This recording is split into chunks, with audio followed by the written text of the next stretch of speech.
وأشهد أن محمدا عبده ورسوله الذي أرسله بالحق بصيرا ونذيرا وداعيا إلى الله بإذنه وسراجا منيرا أما بعد فإن خير الحديث كتاب الله وخير الهدي هدي محمد صلى الله عليه وسلم وشر الأمور محدثاتها وكل محدثة بدعة وكل بدعة ضلالة وكل ضلالة في النار. فقد قال الله تبارك وتعالى في كلامه المجيد وفرقانه الحميد. أعوذ بالله من الشيطان الرجيم.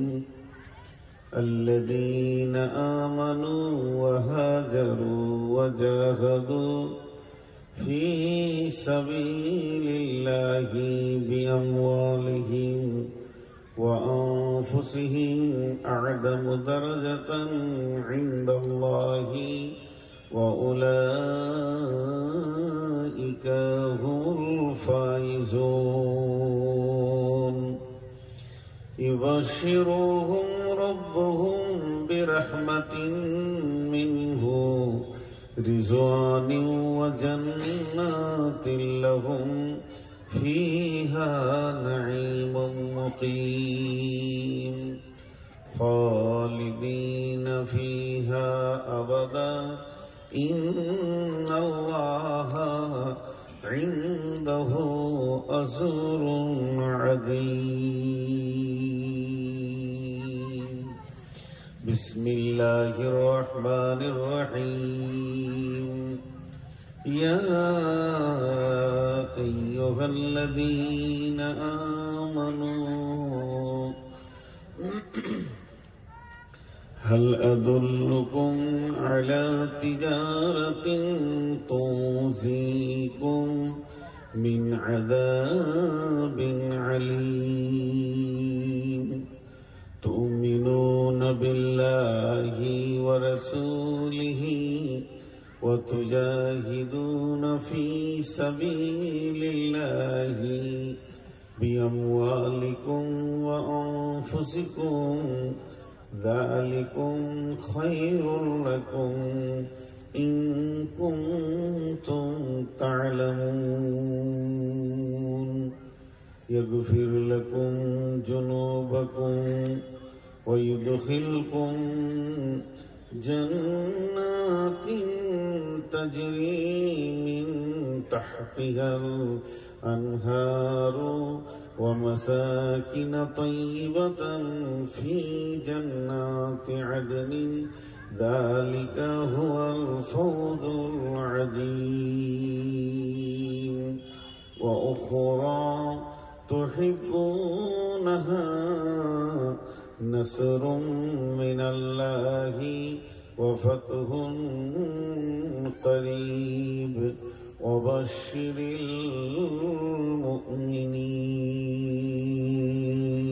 المؤمنين. শ্রদ্ধেয় সুযোগ্য আজকের সবার সভাপতি, উপস্থিত আকাশের তারকা সাদৃশ্য আলেম ওলামাবৃন্দ, সামনে আমার দিনদার ইমানদার মুমিন ভাই সকল, পর্দা থেকে সুন্নেওয়ালি মোমেনা মা ও বোনেরা, প্রশংসা, গুণগান, গণকীর্তন, স্তব, স্তুতি, ভালোবাসা তকদির, হায়াত, মত, রুজি, জান্নাত, জাহান্নাম সবকিছুর মালিক আল্লাহ। যে মহান মুনিব আজকে আমাদেরকে বিভিন্ন কর্মব্যস্ততার ভিতর দিয়েও কাজ থেকে ফারেক করে কিছু কথা শোনা ও বলার এক তাবলীগী জালসার আয়োজিত মাহফিলে হাজির করেছেন, আমরা সকলে শুকরিয়া করি আলহামদুলিল্লাহ। দরুদ ও সালাম বর্ষিত হোক সরকারে কায়না নবী দো জাহাं आखिरी पैगंबर नबी मुहम्मदुर रसूलुल्लाह सल्लल्लाहु अलैहि वसल्लमेर উপর আল্লাহুম্মা আমিন, আল্লাহুম্মা সাল্লি আলাইহি, আল্লাহুম্মা বারিক আলাইহি। ভাইয়া, প্রথম আমার একটা ভুল হয়েছে, কারণ আমি একটা শব্দ নিয়ে খুব গবেষণায় পড়ে গিয়েছিলাম। এসি নাহমাদুহু দিয়ে শুরু করে দিয়েছি, সালাম দেওয়া উচিত, এটা আমার ছাড়া গেছে। যাই হোক, আসসালামু আলাইকুম। যারা দাঁড়িয়ে আছেন এরা কি বসবে না খসবে, না জায়গা দেখতে পেয়েছে না এদের চোখে? এরা আপনার ডাকবেন না, আমি একাই আমার ভাগে আবার আপনি যদি ঢুকেন তাহলে আমারই তো চাকরি ঢুকতে। আসুন, বসে যান, ফাঁকা জায়গায় বসে যান। মা বোনেরা, আপনারা যেখানেই আছেন কান খোলা রাখেন। এত লোক কম কেন? ধুলিয়ান এলাকা, রতনপুর এলাকা, হিজলতলা এলাকা তো আমি চিনি, অনেক মুসলিম। আজকে নাই কেন? তারা না থাকার অনেকগুলো কারণ আছে। এই সব জালসাতে মেলাগুলো হচ্ছে না, খুব নোংরা। এই মেলাগুলোকে না দমন করতে পারলে এর নাম তাবলীগ নয়। প্রথম তাবলীগ ওটাই ছিল যে একটা মেলা বসতে দিব না। আর 2 নম্বর হচ্ছে এই যে দিয়েছেন ফেসবুকে, ঘরে শুয়ে শুয়ে দেখছে, কি দরকার ঠান্ডাতে যাওয়া? এই জন্য লোক কম হচ্ছে সব জায়গায়। যাই হোক, আমি আপনাদের সামনে সূরা তওবা ও সূরা সফ থেকে কয়েকটি আয়াত তেলাওয়াত করেছি। খুব স্বল্প সময়ে, একদম নাজুক টাইমে, একেবারে অল্প সময়ে ছেড়ে দেব ইনশাআল্লাহ, যদি আমার মাবুদ আমাকে তৌফিক দেন তো। ওমা তৌফিকি ইল্লা বিল্লাহি আলাইহি তাওয়াক্কালতু ওয়া ইলাইহি উনীব। আল্লাহ তাবারাক ওয়া তাআলা মানুষকে মানুষ করে পাঠালেন, পেছনে কালাম পাক দিলেন। কালাম পাকটা টোটাল প্র্যাকটিক্যালি বুঝিয়ে দেওয়ার জন্য বিশ্ব নবীকে দিলেন, এবং তিনার এই পৃথিবীতে আসাটা ছিল ডিউটি। তিনি 63 বছর বয়স পর্যন্ত ডিউটি শেষ করে আবার ফিরে চলে গেছেন। তো এই 63 বছর বয়সে 23 বছরে যে তিনার নবুয়তি জীবন ছিল, কোনো একটা অংশ তিনি বলতে বাকি রাখেননি। সামাজিক জীবন, বৈষয়িক জীবন, দাম্পত্য জীবন, এই করে করে সমস্ত কিছু একটা মানুষের জীবনে যা কিছু প্রয়োজন সবকিছু তিনি দিয়ে চলে গেছেন। অতএব আমাদের কাছে বর্তমানে যা কোরআন ও হাদিস জমা আছে তা একটা মানুষের জন্য যথেষ্ট। আপনি যে অ্যাঙ্গেলটা চাইবেন সেটাই পাবেন। তবে আজকের জালসাটা হলো তাবলীগী জালসা। এখানে কোনো কালেকশন হবে না, কালেকশন মুক্ত জালসা। আর এই জালসাগুলোই বেশি ভালো লাগে। কালেকশন জালসাতে ভ্যান ভ্যান করে 1 ঘন্টা কাটিয়ে দেয়, কিন্তু করার কিছু নাই। ওই প্রসেসে মাদ্রাসাগুলোও চলছে, মসজিদগুলোও চলছে, এদেরও কোনো দোষ নাই, কারণ মসজিদ মাদ্রাসাও চলতে হবে। এখন আমি আপনাদের সামনে, এরা বসার জায়গা পাইনি, আমার চেয়ারটা নেন। 4-4 লোক বসার জায়গা পাইনি গো, দেখছে এখনো খুঁজছে।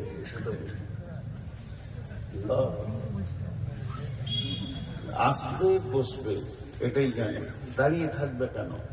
দাঁড়িয়ে থাকা তো এতো বেয়াদবের মতো মাথার কাছে দাঁড়িয়ে থাকা। এদিকে বসে যান।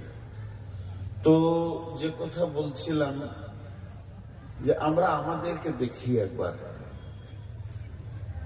তাজকিয়ায়ে নাফসের ওপরে কিছু কথা আলোচনা হোক। আমি নিজেকেই চিনি না। দুটি চোখে 25,000 করে 50,000 কেবেল আছে।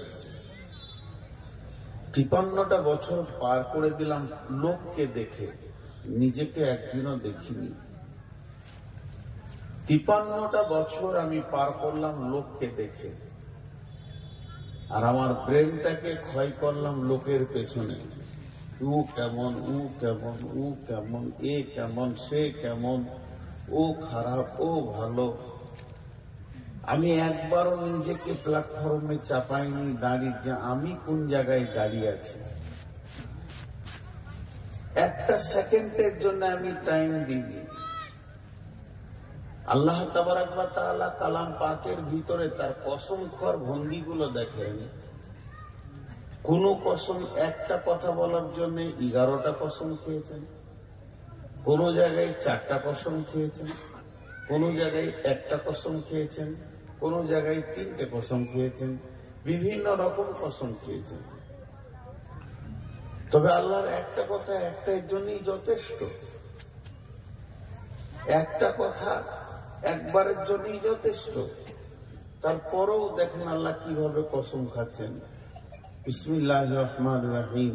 ওয়াশ-শামসি ওয়া দুহাহা ওয়াল কমারি ইযা তালাহা ওয়ান নাহারি ইযা দাল্লাহা ওয়াল লাইলি ইযা ইয়াগশাহা ওয়াস সামাই ওয়া মা বানাহা ওয়াল আরদি ওয়া মা তাহাহা ওয়া নাফসিন ওয়া মা সাওয়াহা ফাআলহামাহা ফুজুরাহা ওয়া তাকওয়াহা।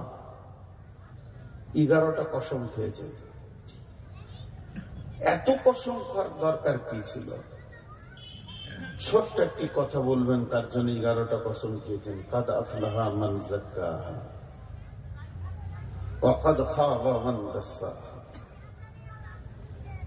যে পবিত্র থাকলো সে বেঁচে গেল, যে নাপাক থাকলো সে ফেঁসে গেল। কথা বড় নয়।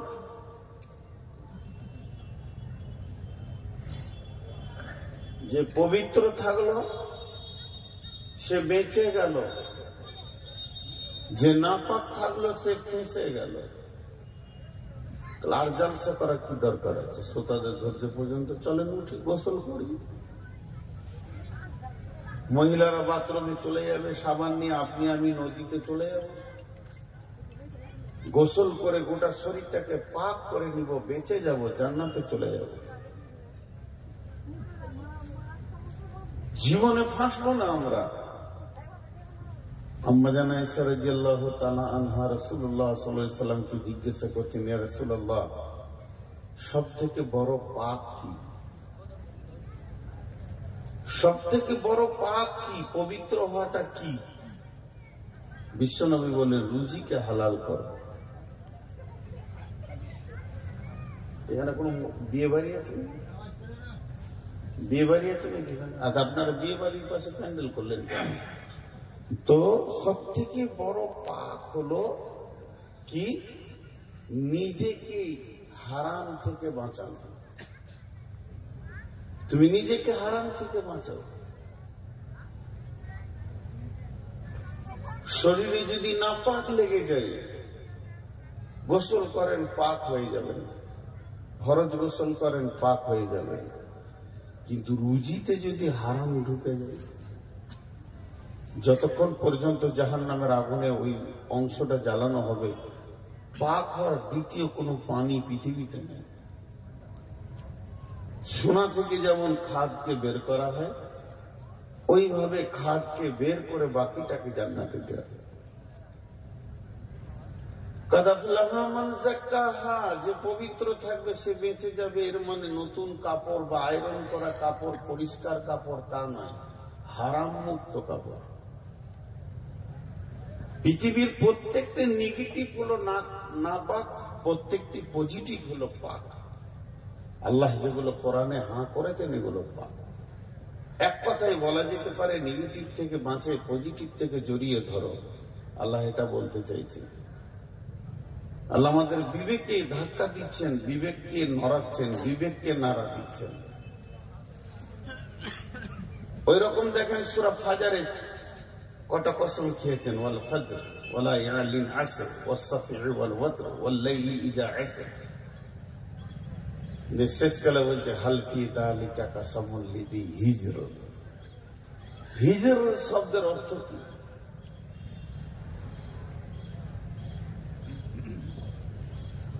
আপনারা কি দাঁড়িয়ে থাকবেন না নতুন করে কোন লোক পাঠাতে হবে বসানোর জন্য?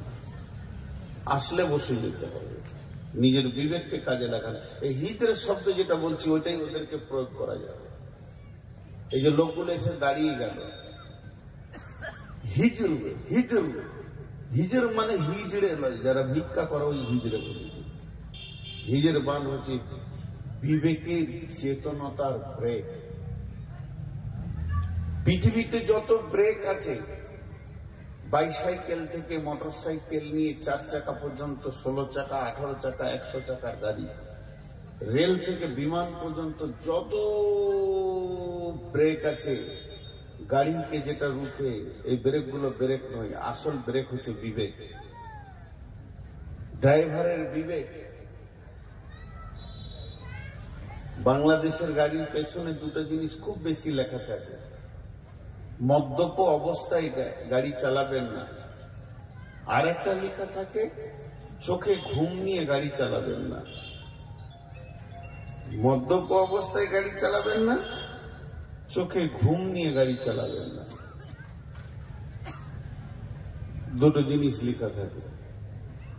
মদ্যপ অবস্থায় বিবেক ঢিল, চোখে ঘুম থাকলেও বিবেক ঢিল। আর এই অবস্থায় গাড়ি চালালে অ্যাক্সিডেন্ট হবে। আল্লাহ 4খানা কসম করার পর বলছে,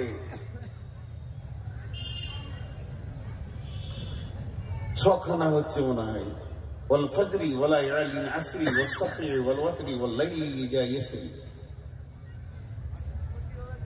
হাল ফি যালিকা কাসামুল লিযি হিজরি। এগুলো কি বিবেকবানদের জন্য ব্রেক নয়? তার মানে কি বলতে চাইছে? পৃথিবীর সব থেকে দামি ব্রেক হলো মানুষের চেতনতা।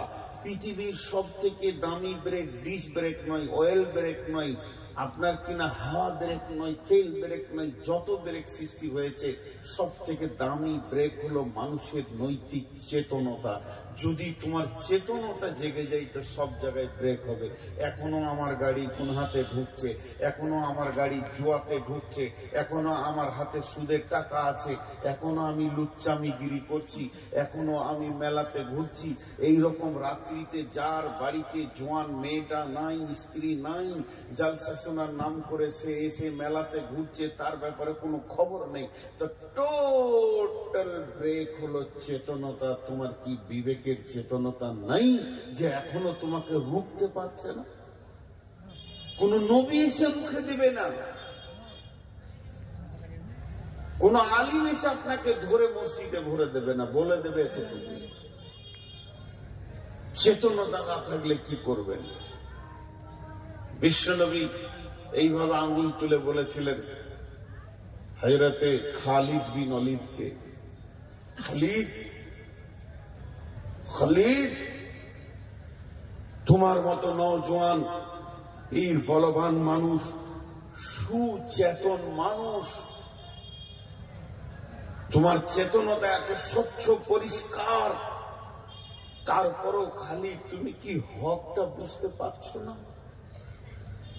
এখনো কি তুমি হক বুঝবে না? এখনো কি তুমি ভুলের মধ্য দিয়ে নিজের গাড়ি দেখাবে, নিজের গাড়ি হাঁকাবে? খালিদ রাদিয়াল্লাহু তাআলা আনহু বলেন, রসুলের এই তীরটা এসে আমার দিলে যখন লাগলো তো আমার ভাই ভেসার শুরু হয়েছিল। বলছেন কি? আমাদের চেতনতার অভাব। আর আল্লাহ বার বার বার বার চেতনতা দিচ্ছে, বারবার চেতনতা দিচ্ছে। এক জায়গায় আল্লাহ বলছেন বিসমিল্লাহির রহমানির রহিম, আল্লাহ তাবারাক ওয়া তাআলা সুন্দর করে বলছেন আম খুলিকু মিন গায়রি শাইইন আম হুমুল খালিকুন। একটু সবর করেন, দুটি কথা আপনাদের সামনে বলি। আম খুলিকু মিন গায়রি শাইইন আম হুমুল খালিকুন। এই ভাষাটা আল্লাহর। আল্লাহ বলছে তুমি নিজেকে একবার জিজ্ঞেস করো, তুমি নিজেকে বানিয়েছো না তোমার পেছনে বানানেওয়ালা কেউ আছে? তুমি যদি নিজেকে নিজে বানাও,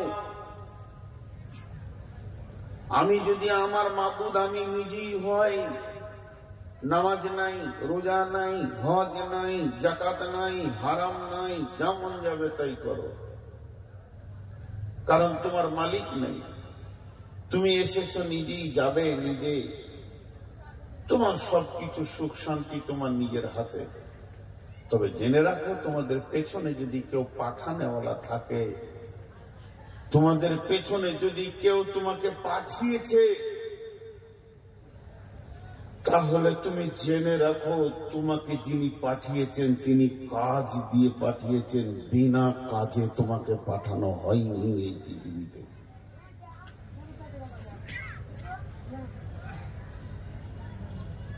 নিজের বিবেককে একবার জিজ্ঞেস করি, একবার ওয়ান চান্স, দ্বিতীয়বার বলছি না। আজকে কি অবস্থা বলেন? ধুলিয়ান এলাকা আমি চিনি না, আমি তো এখানেই মানুষ হয়েছি। অবাধ মিলামিশা, এনজয় চলছে, উপভোগ চলছে। অন্য জাতিদের যেমন মেলা, খেলা, আনন্দ, জলসাগুলো দিনে করেন, বাংলাদেশে জলসা দিনে করছি সব চোখের সামনে। মহিলারা আলাদা, পুরুষরা আলাদা। দিনে জলসা হলে যে কতটা মানুষ সাইজ হয়ে থাকে আল্লাহ জানে। তো তোমাকে যদি কেউ সৃষ্টি করে পৃথিবীতে পাঠিয়েছে, তাহলে নিশ্চয়ই তিনি একটা কাজকে আগে চয়েস করেছেন, তারপরে তোমাকে পাঠিয়েছেন। আগে কাজ পরে বস্তু, আগে কাজ পরে বস্তু, আগে কাজ পরে বস্তু। আগে মানুষ চিন্তা করেছে আমার আওয়াজটা কি করে আমি আরেক জায়গায় দূরবর্তীতে পৌঁছাবো, তারপরে মোবাইল এসছে। আগে চিন্তা করেছে মানুষ যে আমার বায়ানটা মানুষ শুনবে কি করে, তারপরে মাইকের জন্ম হয়েছে। আগে মানুষ চিন্তা করেছে যে লিখবো তো কালিতে বারবার ডুবাতে হবে না, আগের যুগে এইভাবে ডুবাও আবার লিখো, আবার ডুবাও আবার লিখো। এর থেকে বাঁচতে চাই, তখন পেন আসলো, পেন থেকে বল পেন চলে আসলো। এইভাবে মানুষ যখন কাজকে চিন্তা করেছে, তার পেছনে বস্তু তৈরি হয়েছে। তো আল্লাহ তাবারাক ওয়া তাআলা এই সারা বিশ্বের যতগুলো মাখলুক তৈরি করেছেন, সকলের পেছনে একটা করে কাজ দিয়েছে। তো আমাদের কাজটা কি? আমাদের কাজটা কি? আমি শিক্ষিত সমাজের কাছে ছোট করে একটা প্রশ্ন রাখলাম, আমাদের কাজটা কি? আমি মেন আয়াতে চলে এসেছি, খুব বেশি 1-2 মিনিটের মধ্যে মেন আয়াতে চলে এসেছি। দেখেন আমাদের কাজ, দেখেন, খালি কানগুলো রাখেন রাস্তার দিকে। আজকে আমাদের কাজ কি? মহিলাদেরকে উত্তপ্ত করছে, আর এখানেই তাবলিগি জালসা হচ্ছে। হারিকেনের নিচে যেমন আলো পাই না, তাবলিগি জালসার নিচে সেই অবস্থা ঘটছে। ও ভাবছে আজকের কাজ এটাই, কি আনন্দ, কি এনজয়। তো আল্লাহ তাবারাক ওয়া তাআলা বলছেন তোদের কাজ তোরা খুঁজে বের কর। দেখ কি আনন্দ লাগছে, ওরা যে কি সুখে আছে ওরাই জানে। ওরা কমিটিকে দোয়া দেবে কালকে, আল্লাহ এরকম জলসা যেন মাসে একটা করে হয়, এনজয়টা আরো বাড়বে।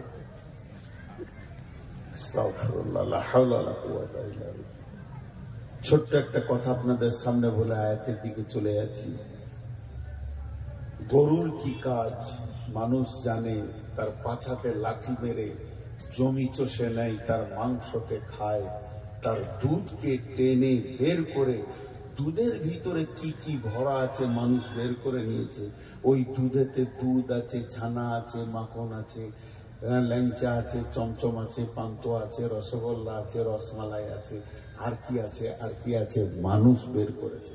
শুধু তাই নয়, একটা মাংসকে রান্না করে খাও, ভুনে খাও, কাবাব করো, টিকিয়া করো, আর কিছু করো, আর কিছু করো, একদম ভুঁটিটাও ফেলতে দিব না, ওকে ছিলে রেডি করে তাকে বানিয়ে খাও। খাসির কি কাজ মানুষের বুঝে এসছে, একটা ছোট্ট ডিম মুরগিতে পারছে তার কাজ কটা বুঝে এসছে। একে ভাঙো, অমলেট করো, একে পোচ করো, একে হাফ বয়েল করো, ফুল বয়েল করো, আর কিছু করো, আর কিছু করো, আর কিছুতে দাও, আর কিছুতে দাও, বিভিন্ন ভাবে খাও। শুধু তাই নয়, মানুষ আগুনে হাত দিলে হাতটা পুড়ে জ্বলে শেষ হয়ে যাবে।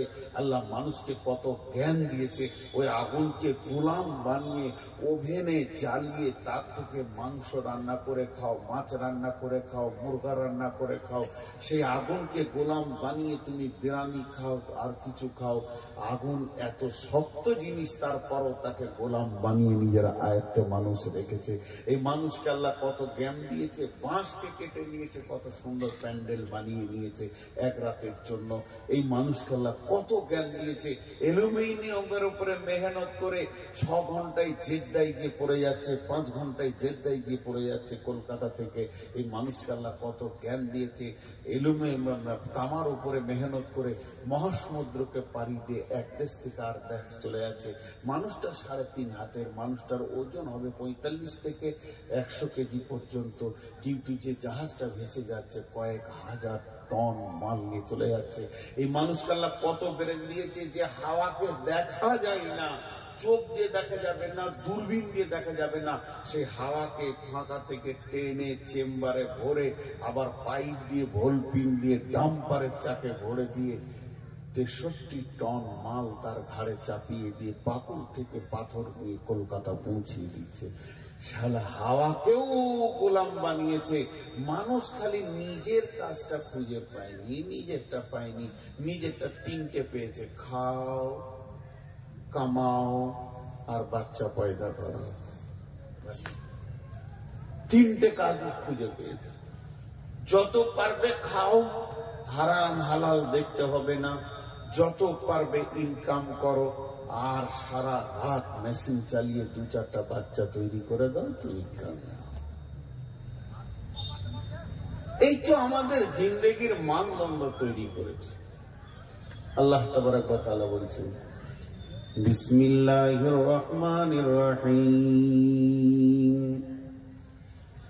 আল্লাযীনা আমানু ওয়া হাজারু ওয়া জাহাদু ফী সাবিলিল্লাহি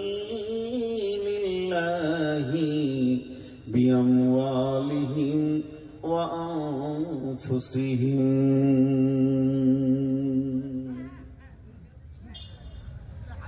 কেউ আছেন ভাই? এই 2টো ছেলেকে 2 থাপড় দিয়েছেন, প্রচন্ড কানে লাগছে। কেউ যান, আস্তে করে যান, বলে আছে, আল্লাযীনা আমানু ওয়া হাজারু ওয়া জাহাদু ফী সাবিলিল্লাহি বিআমওয়ালিহিম ওয়া আনফুসিহিম আ'যামু দারাজাতান ইনদাল্লাহ। ওই মহিলা, ওই যাও, এখান থেকে যাও, সামনে থেকে যাও। এদের হায়া ও লজ্জা বলে কিছু নাই। একদম সামনে চলে আসছে মহিলা মানুষ, দাঁড়িয়ে আছে, এখানে যাবে তো এখান থেকে। কোন ধরনের মেয়ে ছেলে গো? একদম সুজা চলে আসছে এখানে। তো দেখেন, আল্লাহ এবার কাজ বলছেন, তোমরা একটা কাজ করো, তোমাদেরকে 5খানা দায়িত্ব আমি দিয়েছি। 5টা জিনিসকে আল্লাহ তাবারক ওয়া তাআলা কালাম পাকের মধ্যে সূরা তাওবাতে তুলে ধরেছেন। আল্লাযীনা আমানু ওয়া হাজারু ওয়া জাহাদু ফী সাবিলিল্লাহি বিআমওয়ালিহিম ওয়া আনফুসিহিম। কাজের বদলাটা পরে বলছি। 5টা কাজ দিয়েছে। ছোট্ট একটা উদাহরণ দিল। উদাহরণ দেওয়ার পর আয়াতের তর্জমাতে যাব। উদাহরণটা হচ্ছে, বাপের পেশার উপরে ছেলেরা আগ্রহী হয়ে কাজে নামে। কথাটা বুঝতে পেরেছেন কিনা? বাপের কাজের যে পেশা, তার উপরে ছেলেরা আগ্রহী হয়ে কাজে নামে। সেটা কেমন? মাঠে আগে আমরা নিজেরা নিয়ে গেছি আব্বার জন্য, ভাইয়ের জন্য টিফিন খাবার মাঠে নিয়ে যেতাম, চাষ হতো। তো মাঠেও নিয়ে গেছে খাবার, বাপ ভাই উঠে এসে এক জায়গায় খেতে বসেছে, টিফিনটা এসে হাত ধুয়ে খায়। তখন ওই ছেলেটা কি করছে? কোদাল নিয়ে খুঁড়ছে। বাচ্চা ছেলে, ওর দ্বারা কাজ হবে না, কিন্তু খুঁড়ছে। কেন? ও বুঝেছে এটা আমার ভবিষ্যতের কাজ। তেমনি একটা কামারের ছেলে, শিশু, ওর দ্বারা কোনো কাজ হবে না, তারপরও সে হাপড়টাকে ধরে টানবে, জানবে আমার বাপের কাজ আমার কাজ, ও মরলে এই গদিতে আমি বসবো। ঠিক ছুতোর মিস্ত্রির ছেলে প্রতিদিন বাপের দোকানে যাবে দুটো চকলেট খেতে, বিস্কিট খেতে, কেক খেতে, কিন্তু যেদিন বাপ নাস্তা করবে, রেস্টে থাকবে, ও রেঁদাটাকে ঠেলবে। এই কাজ আমার কাজ। বিশ্বনবী চলে গেলেন, আমরা তার উম্মত। বিশ্বনবী চলে গেলেন, আমরা তার উম্মত। দয়ার নবী হযরতুল বিদআতে যখন তিনি বক্তব্য দিতে শুরু করলেন, একটার পর একটা বক্তব্য চলছে। হযরতে উমর আছেন, আবু বকর আছেন, ওসমানও আছেন, আলী আছেন। এমন সময় বিশ্বনবী উটের উপরে আছেন কিংবা উটের নিচে আছেন। এই অবস্থায় আরাফাতের ময়দানে আয়াত নাজিল হয়ে গেল, বিসমিল্লাহির রহমানির রহিম, আল-ইয়াউমা আকমালতু লাকুম দীনুকুম ওয়া আতমামতু আলাইকুম নি'মাতি ওয়া রাদিতু লাকুমুল ইসলাম দীন। আজকের দিনে তোমাদের দিনকে পরিপূর্ণ করে দেয়া হলো, আমার নিয়ামতকে পরিপূর্ণ করে দেয়া হলো, এবং আমি রব এর ওপরে রাজি আছি। বন্ধুরে আমার, এই আয়াত যখন বিশ্ব নবী সাহাবীদেরকে শোনালেন, আবু বকরের মতো লোকটা চোখে ছল ছল ছল ছল ছল পানি, হযরত উমরের মতো লোকটা চোখে ছল ছল ছল পানি, হযরত আলী তারও চোখে পানি। তারা শুনছেন, সাহাবীরা ভাবছেন এটা তো জাহান্নামের কথা নয়, এটা তো জান্নাতের কথা নয়, এটা তো পুলসেরাতের কথা নয়, নয় তো নয়, এটা পুলসেরাতের কথা, কিয়ামতের কথা, কবরের কথা। কত সাদা বাটা কথা বললেন নবীজি। আজকের দিনে দিন পরিপূর্ণ করে দেয়া হলো, আর তোমাদের কাছে দিন আসবে না। এখান থেকে নিয়ামত পরিপূর্ণ হয়ে গেল। আল্লাহর দেওয়া নিয়ামতে আর নতুন কোন আয়াত জন্ম নেবে না। তবে শুনে নাও, এই দিনের ওপরই আমাদের রব রাজি আছেন। তবে কাঁধার কারণটা কি? হযরত উমরকে জিজ্ঞেস করা হলে উমর বললেন, বন্ধু তোমরা কি বুঝতে পারছো না? দিন পরিপূর্ণ হয়ে গেছে মানে আর নতুন কোন কানুন তৈরি হবে না, আর নতুন কোন দিন আসবে না। যতগুলি দেওয়ার ছিল হয়ে গেছে।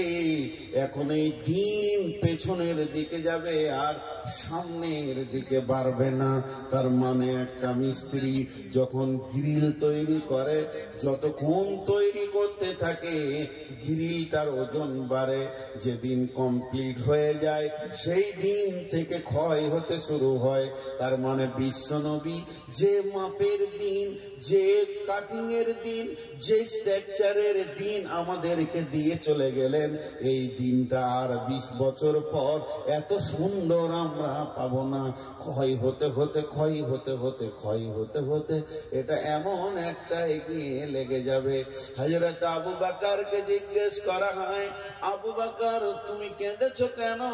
হজ্জাতুল বেদার শেষ বয়ান শুনে আবু বকর বলে, বন্ধুরে ওই আয়াতটা তোমাকে আমাকে কি বলেছে জানো কি?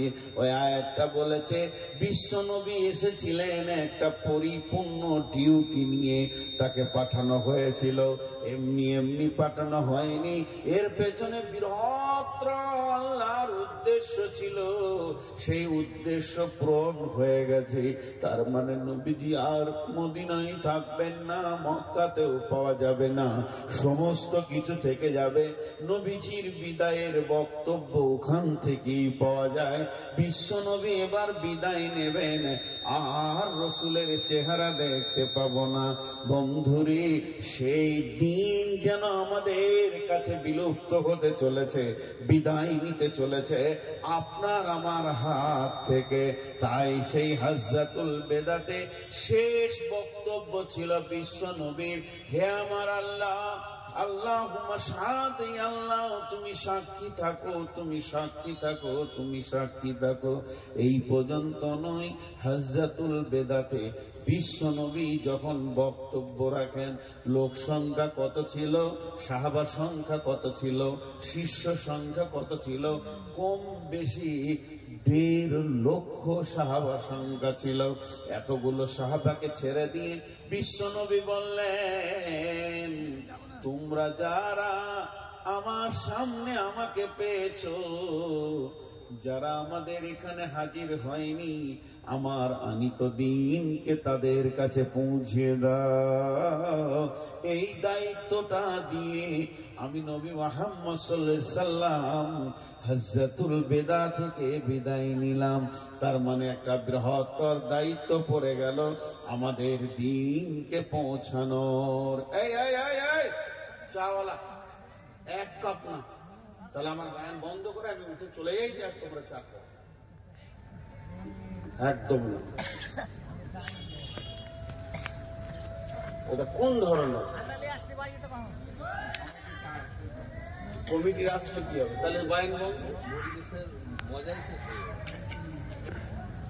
শুধু মজা শেষ হবে না, কোরআনের থেকে চায়ের দাম বেড়ে গেল।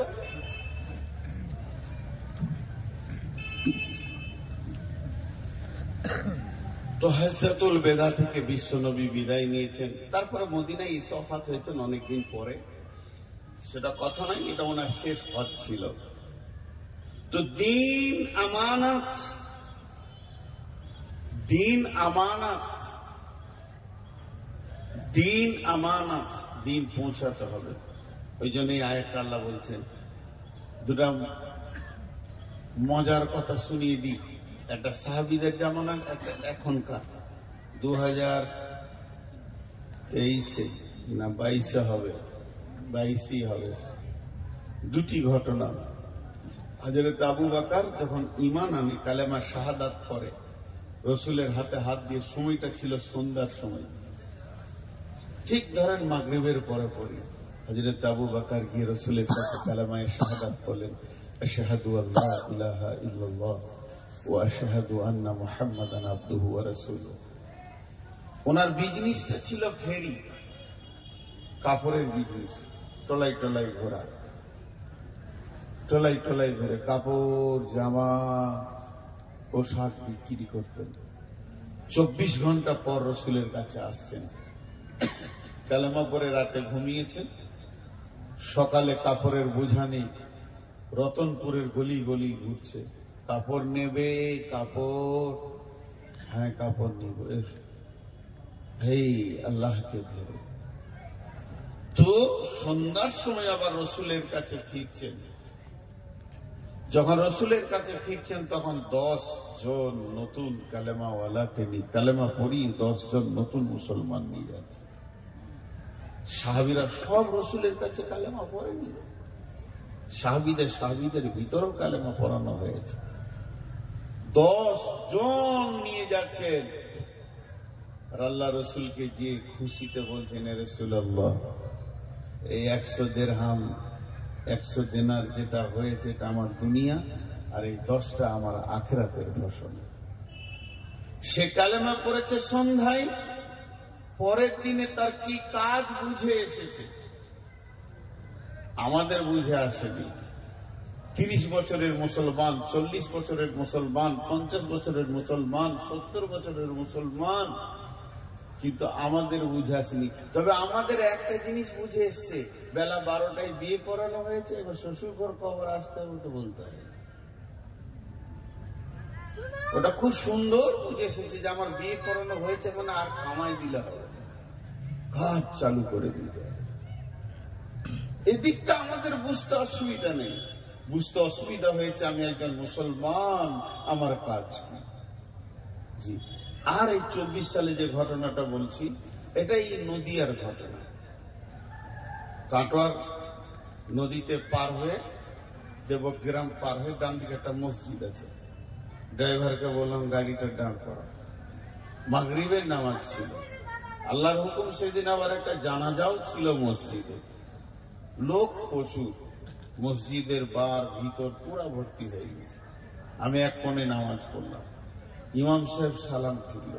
একটা লোক 35 থেকে 40 বয়স হবে এরকম আইডিয়া, উঠে দাঁড়ালো, আসসালামু আলাইকুম। আপনাদের এদিকেও দাঁড়ায়, কেউ হয়তো বলে আমার অসুখ আছে, কেউ বলে আমার অমুক হয়েছে, এই হয়েছে, ওই হয়েছে, কিছু দেন ভাই। কিন্তু উনি উঠে দাঁড়ালেন, আসসালামু আলাইকুম।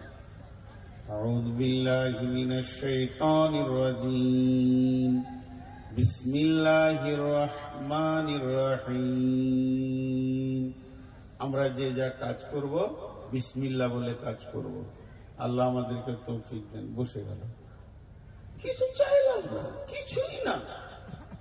লোক তো অবাক, কোন খেপারে তাগড়া জান, উঁচু মানুষ, সুস্থ মানুষ, সব জানাজার লোক, কে যে যেমন কথা বলতে বলতে, কি ব্যাপার, কিছু চাইলাম না।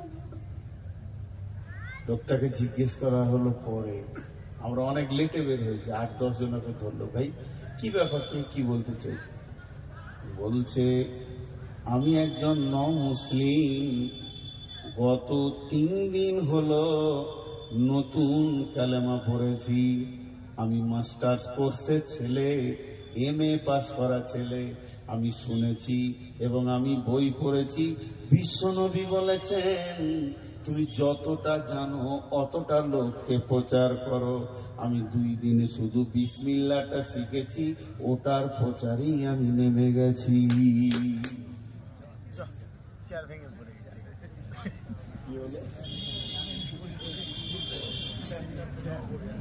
এই চেয়ারটা খারাপ। আচ্ছা যাক, ওটা কিছু নেই, একটা ঘটনা ঘটেছে, চেয়ার ভাঙতেই পারে। এদিকে বসো, এদিকে বসো, নিচে বসো। তো আমি বিসমিল্লাহটা শিখেছি, বিসমিল্লাহর প্রচারে নেমে গেছি। এবার আল্লাহ কি বলছেন, বিসমিল্লাহির রহমানির রহিম, আল্লাযীনা আমানু ওয়া হাজারু وجاهدوا في سبيل الله بأموالهم وأنفسهم। আল্লাহ তাবারক ওয়া তাআলা বলছেন, একটা ঈমানদারের 5খানা কাজ। প্রথমে সে ঈমান আনবে, আল্লাযীনা আমানু, সে ঈমান আনবে। যখনই তার ভিতরে ঈমান ঢুকে যাবে, যখনই তার ভিতরে ঈমান নামে স্পিরিটটা চলে আসবে, ঈমানের উদ্দীপনা চলে আসবে, ঈমানের চয়েস যখন তার কাছে পৌঁছে যাবে, ওয়াহাজারু, ওই লোকটা কোনোদিন আর ঘরে স্থির বসে থাকতে পারে না। সঙ্গে সঙ্গে সে নিজের ঘর ছাড়বে। ঘর ছেড়ে যাবে কোথায়? যার কাছে দিন নাই কালেমা নাই, ওর কাছে দিন আর কালেমাটা পৌঁছাতে যাবে। একটা ইমানদার বসে বসে সময় নষ্ট করতে পারবে না। তার পৃথিবীতে সেকেন্ডের মূল্য আছে, তার পৃথিবীতে মিনিটের মূল্য আছে। আল্লাহ তাবারক ওয়া তাআলা বলেন, যখনই তোমার ভিতরে ঈমান নামে বস্তুটা ঢুকে গেছে, জেনে নাও তুমি একটা বিরাট ক্ষমতার মালিক হয়ে গেছো। তুমি আল্লাহকে চিনেছো, রসুলকে চিনেছো, তোমার ছটা জিনিসের প্রতি ঈমান হয়ে গেছে। এরপরে তোমার কাজ কি? ওয়াহাজারো, তুমি ঘর ছাড়ো, তুমি তাবলীগে বের হয়ে চলে যাও। আজকের ছেলেগুলো চিন্তা কি করেছে, 3-4 আলেমকে নিয়ে এসে অত্র এলাকায় একটু তাবলীগ করে নিব। ভাইয়া আমার, আপনাদের এটাকে নেকেট করছি না, এটা তো একটা শুনিয়ে দেওয়া তাবলীগ। এইরকম যদি 20 বছর শোনান একটা বেনামাজিকে, তাকে রাস্তায় আনা যাবে না, তাহলে জালসা কি কোনো কাজে লাগে না? বলে লাগে। আল্লাহ বলেছেন, অযাক্কির ফাইন্না যিকরা তানফাউল মুমিনিন, তুমি জিকির করো, তুমি স্মরণ করো, কিতাবের তুমি কথা বলো, আল্লাহর কথা বলো, কালাম পাকের কথা বলো, লাভ কি হবে? মুমিনের লাভ হবে। মুমিন তার দিলের তারাক্কি খুঁজে পাবে। কিন্তু যে লোকটা এখনো মসজিদ ছিল না, যে লোকটা জুয়ারি, রাস্তায় যদি একটা কাঁটা পড়ে থাকে, কাঁচ পড়ে থাকে, আমার মতো 65টা বক্তা যদি 2 ঘন্টা করে বক্তব্য রেখে চলে যায়, কাঁটাটা 1 ইঞ্চি নড়বে না। তাহলে বক্তা লাগবে না, মাইক লাগবে না, প্যান্ডেল লাগবে না, প্রচার লাগবে না। খালি এইভাবে হাতে করে ধরেন, তুলে সরিয়ে দেন। 1 মিনিটের কাজ 100 বছরেও হবে না। অতএব বন্ধুরে, আল্লাহ তাবারক ওয়া তাআলা বলছেন, তোমার ভিতরে যখন ঈমান এসে গেছে, এই ঈমানটা আর একজনকে পুশ করতে হবে, আর একজনের কাছে দিতে হবে। তখনই তুমি তোমার মাথাকে পরিচালনা করো, কার কাছে পৌঁছাবো। কোন লোকটা দিন হারা হয়ে রাস্তায় রাস্তায় ঘুরছে, এখনো সে আল্লাহকে পাচ্ছে না, রসুল পাচ্ছে না। তোমার প্রতিবেশীর দিকে তাকিয়ে দেখো, তোমার ভাইয়ের দিকে তাকিয়ে দেখো, ভাতিজার দিকে তাকিয়ে দেখো। আল্লাহ তাবারক ওয়া তাআলা বলেছেন, ইয়া আইয়ুহাল্লাযীনা আমানু কু আনফুসাকুম ওয়া আহলিকুম নারা আলাইহা ওয়াকুদুহান নাস ওয়াল হিজারাতু আলাইহা মালাইকাতুন গিলাদুন শিদাদুন লা ইয়াসুনাল্লাহা মা আমারাহুম ওয়া ইয়াফআলুনা মা ইউমারুন। হাদিসের কথা, কোরআনের কথা আপাতত 1 মিনিটের জন্য বন্ধ রাখলাম, 2টা দর্শন কথা বলবো। আপনারা ভাবিয়েন না যেটা হাদিসে আছে, এটা বুখারীতে নাই, মুসলিমে নাই, আবু দাউদে নাই, নাসাইতে নাই, ইবনে মাজাতে নাই, তিরমিজিতে নাই, নাই তো নাই, বুলুগুল মারামে নেই। কিন্তু যারা ইসলামকে নিয়ে রিসার্চ করেন, তাদের ব্রেন কম নয়। 2-3টি কথা খালি দর্শন বলবো। ইমাম আহমদ বিন হাম্বল বলেন, সারা পৃথিবীর কোন কোণে, আরেকবার বলছি কথাটা ইমাম আহমদ বিন হাম্বলের, সারা পৃথিবীর কোন কোণে কোন একটা লোক যদি বেকালমা হয়ে মারা যায়, কালেমা পেল না, আল্লাহ পেল না, রসুল পেল না, কোরআন পেল না, হেদায়েত পেল না, লোকটা মারা গেল, তার কাছে কালেমা পৌঁছালো না। পৃথিবীর কোন কোণে কোন একটি লোক যদি বেকালমা হয়ে বিনা দাওয়াতে মারা যায়, ওই লোকটা যে গুনহা হবে, ও যে গুনহা করে জাহান্নাম যাবে, ওই গুনাহটাকে সারা পৃথিবীর মুসলমানদেরকে ভাগ করে দেওয়া হবে। তোরা কেন বসেছিলি বল, ওর কাছে পৌঁছালো না কেন বল, কেন গেল না তুই বল। তোরা কি মাল নিয়ে বসেছিলি, তোরা কি বেটা নিয়ে বসেছিলি? এর জন্য আল্লাহ পরের আয়াতেই বলেছেন, যে আয়াতগুলো আমি পড়েছি তার পরের আয়াতে বলছেন, কুল ইন কানা আবাউকুম وأبناؤكم وإخوانكم وأزواجكم وعشيرتكم وأموال اقترفتموها وتجارة تخشون كسادها ومساكن ترضونها أحب إليكم من الله ورسوله وجهاد في سبيله فتربصوا حتى يأتي الله بأمره والله لا يهدي القوم الفاسقين।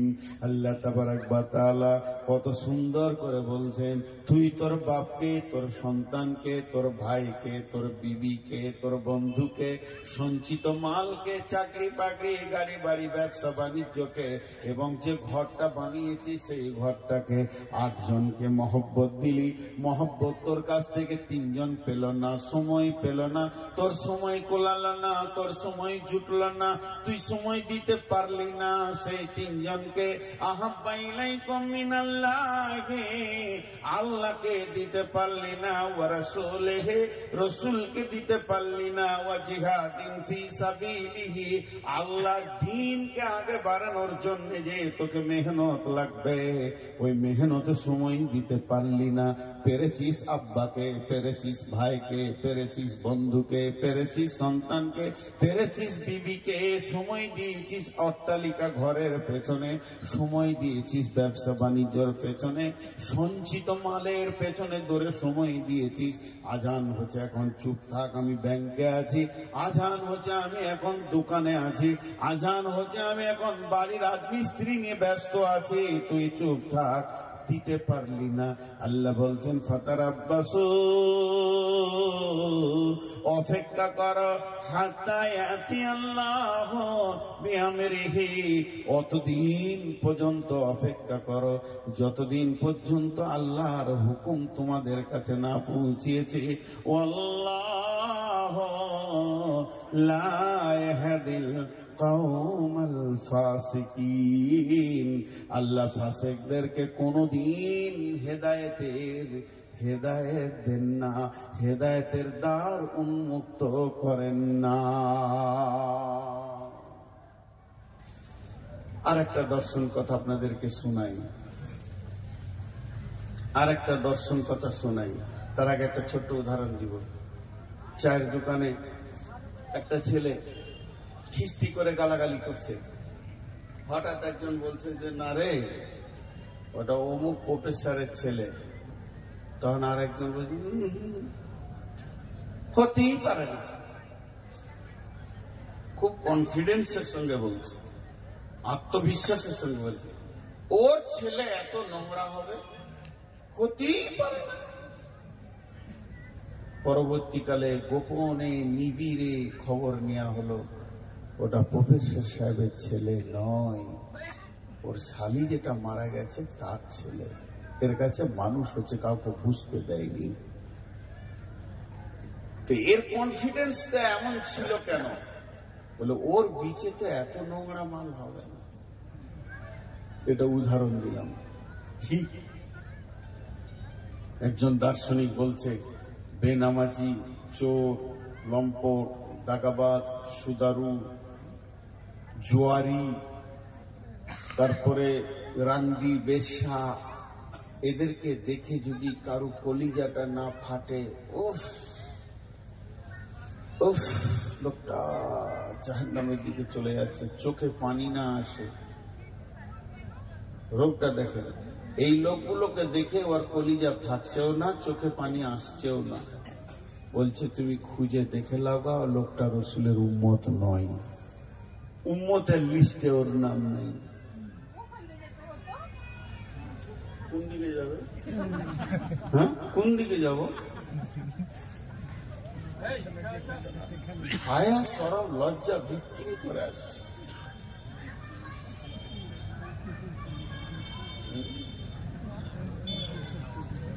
বলছে তুমি তদন্ত করো, উম্মতের লিস্টে ওর নাম নাই। উম্মতের লিস্টে যদি নাম থাকতো তো চোখে পানি থাকতো। জি,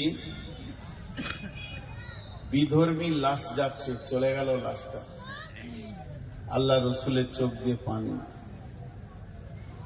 ইহুদির লাশ, মুসলমানের নয়। এই এই চল,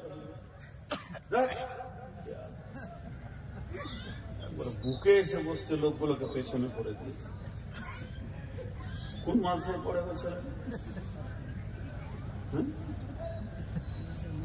আসলে আমার 490 সুগার। সুগার বেশি হলে মিজাজ খিটখিটে হবে, কিছু করার নেই, এটা আমার আয়ত্তে নেই, হবেই।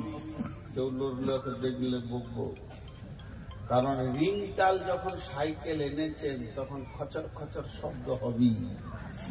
আমি তো আপনাদের রিং টাল বক্তা। আমার 490 সুগার মানে বুঝছেন, আর মিজাজ নিজের কন্ট্রোলে থাকবে না ভাই,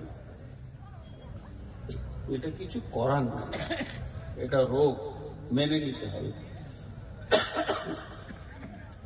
তো এবার শোনেন, ইহুদির লাশ। সাহাবীরা প্রশ্ন করে দিলেন, ইয়া রাসূলুল্লাহ, আপনার চোখে পানি কেন? প্রথম নম্বরে মুসলিম নয়, দ্বিতীয় নম্বরে প্রতিবেশী নয়, তৃতীয় নম্বরে আত্মীয় নয়।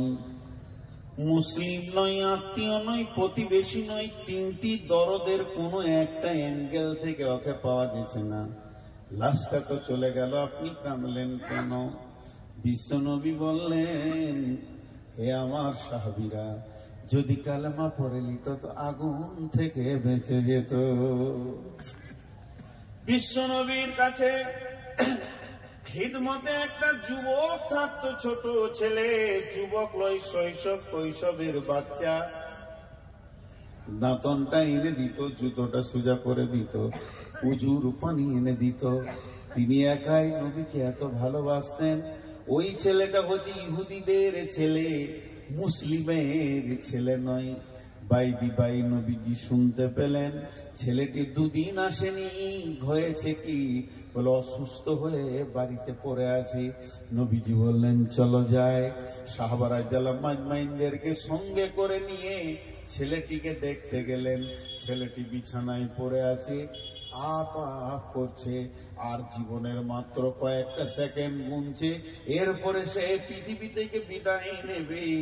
আল্লাহর নবী বললেন, কুল ইয়া গোলাম আশহাদু আল্লা ইলাহা ইল্লাল্লাহ ওয়া আশহাদু আন্না মুহাম্মাদান আবদুহু ওয়া রাসূলুহু।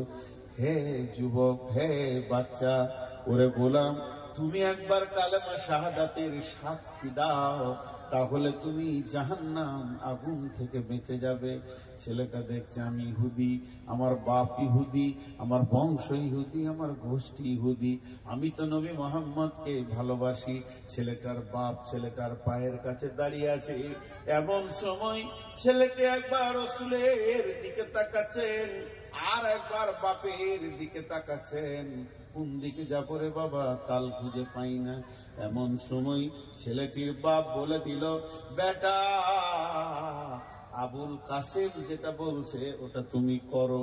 যখনই বলে দিল, রসুলের বেটার নাম ছিল আবুল কাসেম, ছোটতে মারা গেছে, সেই বলে আবুল কাসেম যা বলছে, কাসেমের বাপ যেটা বলছে ওটা তুমি করো।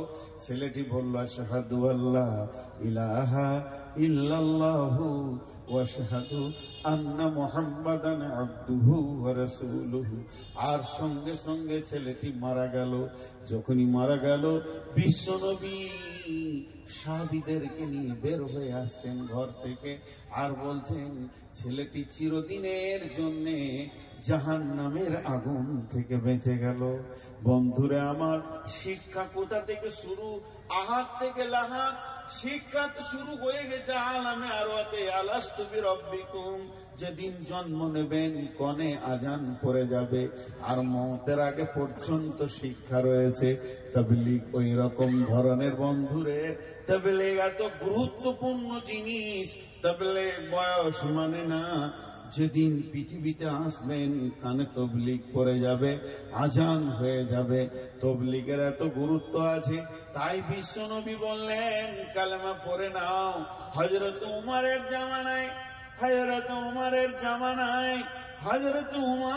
জামানায় বিশ্ব নবী ছিলেন না, পৃথিবী থেকে চলে গেছেন। হযরতে আবু বকর চলে গেছেন, দাপিয়ে মুসলিম জাহানের যিনি খলিফা হয়ে দুনিয়া করছেন তার নাম হলো উমর। উমরের জামানায় শাম কিংবা সিরিয়াতে এক মাস্তান ছিল, অতল এলাকায় আঙ্গুল ঘুরিয়ে খালি মাস্তানি করত। ওর কথার বাইরে কারো চলার ক্ষমতা ছিল না। ওর নাম ধরলেন জীবিত মত। কেউ যদি ওকে ওর কথার বাইরে চলতো, ওই লোকটি আর পৃথিবীতে বেঁচে থাকার অধিকার রাখতো না। এত কুখ্যাত লোক। বিশ্ব নবী হযরত উমর দুইজন সাহাবীকে পাঠালেন, যাও ওর কাছে গিয়ে কালেমার দাওয়াত দাও। দুইজন সাহাবী একদিন নয় দুদিন নয় হেঁটে যেতে তাদের সময় লেগেছিল 2 মাস। 2 মাস যাওয়ার পর তার গ্রামে গিয়ে পৌঁছালো। জিজ্ঞেস করলো, ভাই অমুকের মাস্তানের বাড়িটা কোথায়? বলে, কোথা থেকে এসছো? ওর নাম তো নিচু। তোমরা কোথা থেকে এসেছো? বলে, আমরা এসেছি মক্কা মদিনা শরীফ থেকে এসেছি। বলে, যাও। তার সামনে গিয়ে যখন পৌঁছালো, তারা গিয়ে বলল, হে আল্লাহর গোলাম, ও আল্লাহর গোলাম, তুমি কালেমা শাহাদাতের সাক্ষীটা দিয়ে দাও, তাহলে তুমি জাহান্নাম থেকে বেঁচে যাবে। আর তোমার মতো একটা হিরোকে নিয়ে ইসলামের অনেক বড় কাজ হবে। ও অনেকক্ষণ বলল, একটু বোঝাপড়া করি। বোঝাপড়া করে বলল, বন্ধু আমি কালেমা পড়বো, কিন্তু 2খানা শর্ত আমার রয়েছে। সেই শর্ত দুটি যদি কেউ মেনে নেয় আমার কালেমা পড়তে অসুবিধা নেই। লোকটি বলল, প্রথম নম্বরে শর্ত হচ্ছে আমি কালেমা পড়ার পরে পরই উমরের মেয়ের সঙ্গে আমার বিয়ে দিতে হবে। উমর আমার শ্বশুর হবে, আমি তার জামাতা হব। দ্বিতীয় নম্বর শর্ত হচ্ছে উমর 22 লক্ষ বর্গ মাইল 18 লক্ষ বর্গ মাইল শাসন করছেন, অর্ধেকটা আমার হাতে তুলে দিতে হবে। শ্বশুর হবে অর্ধেক মালিক রাজ্যের, জামাইও হবে অর্ধেক মালিক রাজ্যের। তাহলে আমার কালেমা পড়তে কোনো অসুবিধা নাই। ওই দুটি লোক অনেক ভেবে চিনতে বলল, তুমি যদি কালেমা পড়ে নাও, কালেমা শাহাদাতের সাক্ষী দিয়ে দাও, তাহলে তুমি তার পৌতলিকতা থাকলে না, তুমি মুশরিক থাকলে না, তুমি মুসলমান। তোমাকে মেয়ে দিতে অসুবিধা নেই, তোমার কোলে মেয়ে তুলে দিতে অসুবিধা নেই। এটা না হলে উমরকে আমরা বুঝিয়ে পারবো, তবে অর্ধেক রাজ্য দেবে কিনা এই বিষয়ে অনেক বোঝাপড়া আছে। বলে, তাহলে তোমরা বুঝে এসো। এরা আবার মদিনায় ফিরে আসলেন। 2 মাস চলে গেল। হযরত উমর বললেন, খবর কি? তোমাদেরকে যেখানে পাঠিয়েছিলাম 2 জন বললেন, আমিরুল মুমিনিন খলিফাতুল মুসলিমিন ওই ব্যক্তি বলেছে কালেমা পড়ে নিব, কিন্তু শর্ত হচ্ছে 2টি। একটা আপনার মেয়েকে বিয়ে করবে সে, আর দ্বিতীয় হলো অর্ধেক রাজত্ব তাকে দিয়ে দিতে হবে। বলে, তোমরা বলেছ কি? আমরা বলেছি, হ্যাঁ আমিরুল মুমিনিন। অনেক চিন্তা ভাবনা করে বললাম, ঠিক আছে, তুমি যদি কালেমা পড়ো তুমি মুসলমান, তোমাকে মেয়ে দিতে অসুবিধা নাই। এটা কম করে আমরা খলিফাকে বলে রাজি করে দিব। তবে রাজত্বের ব্যাপারটা অনেক চিন্তা ভাবনার গবেষণার মধ্যে থেকে গেছে, তাই আমরা আবার আপনাকে জিজ্ঞেস করতে এসেছি।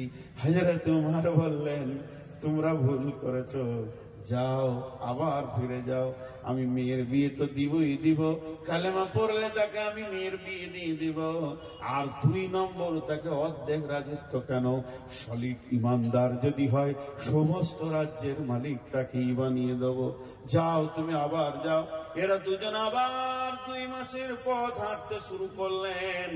যেতে যেতে যেতে ওই গ্রামে যখন ঢুকছেন তখন দেখছে একটা জানাজার খাট চলে আসছে, আর গাদা লোক রয়েছে তার পেছনে জানাজা সালাত আদায় করার জন্য। এরা 2 জন জিজ্ঞেস করলে, লোকটি কে গো, মারা গেছে? বলে, যার কাছে তোমরা এসেছিলে সে বেদিন হালাতে পৃথিবী থেকে চলে গেল। এরা আফসোস করলো, হায় রে, কালেমাটা পেল না।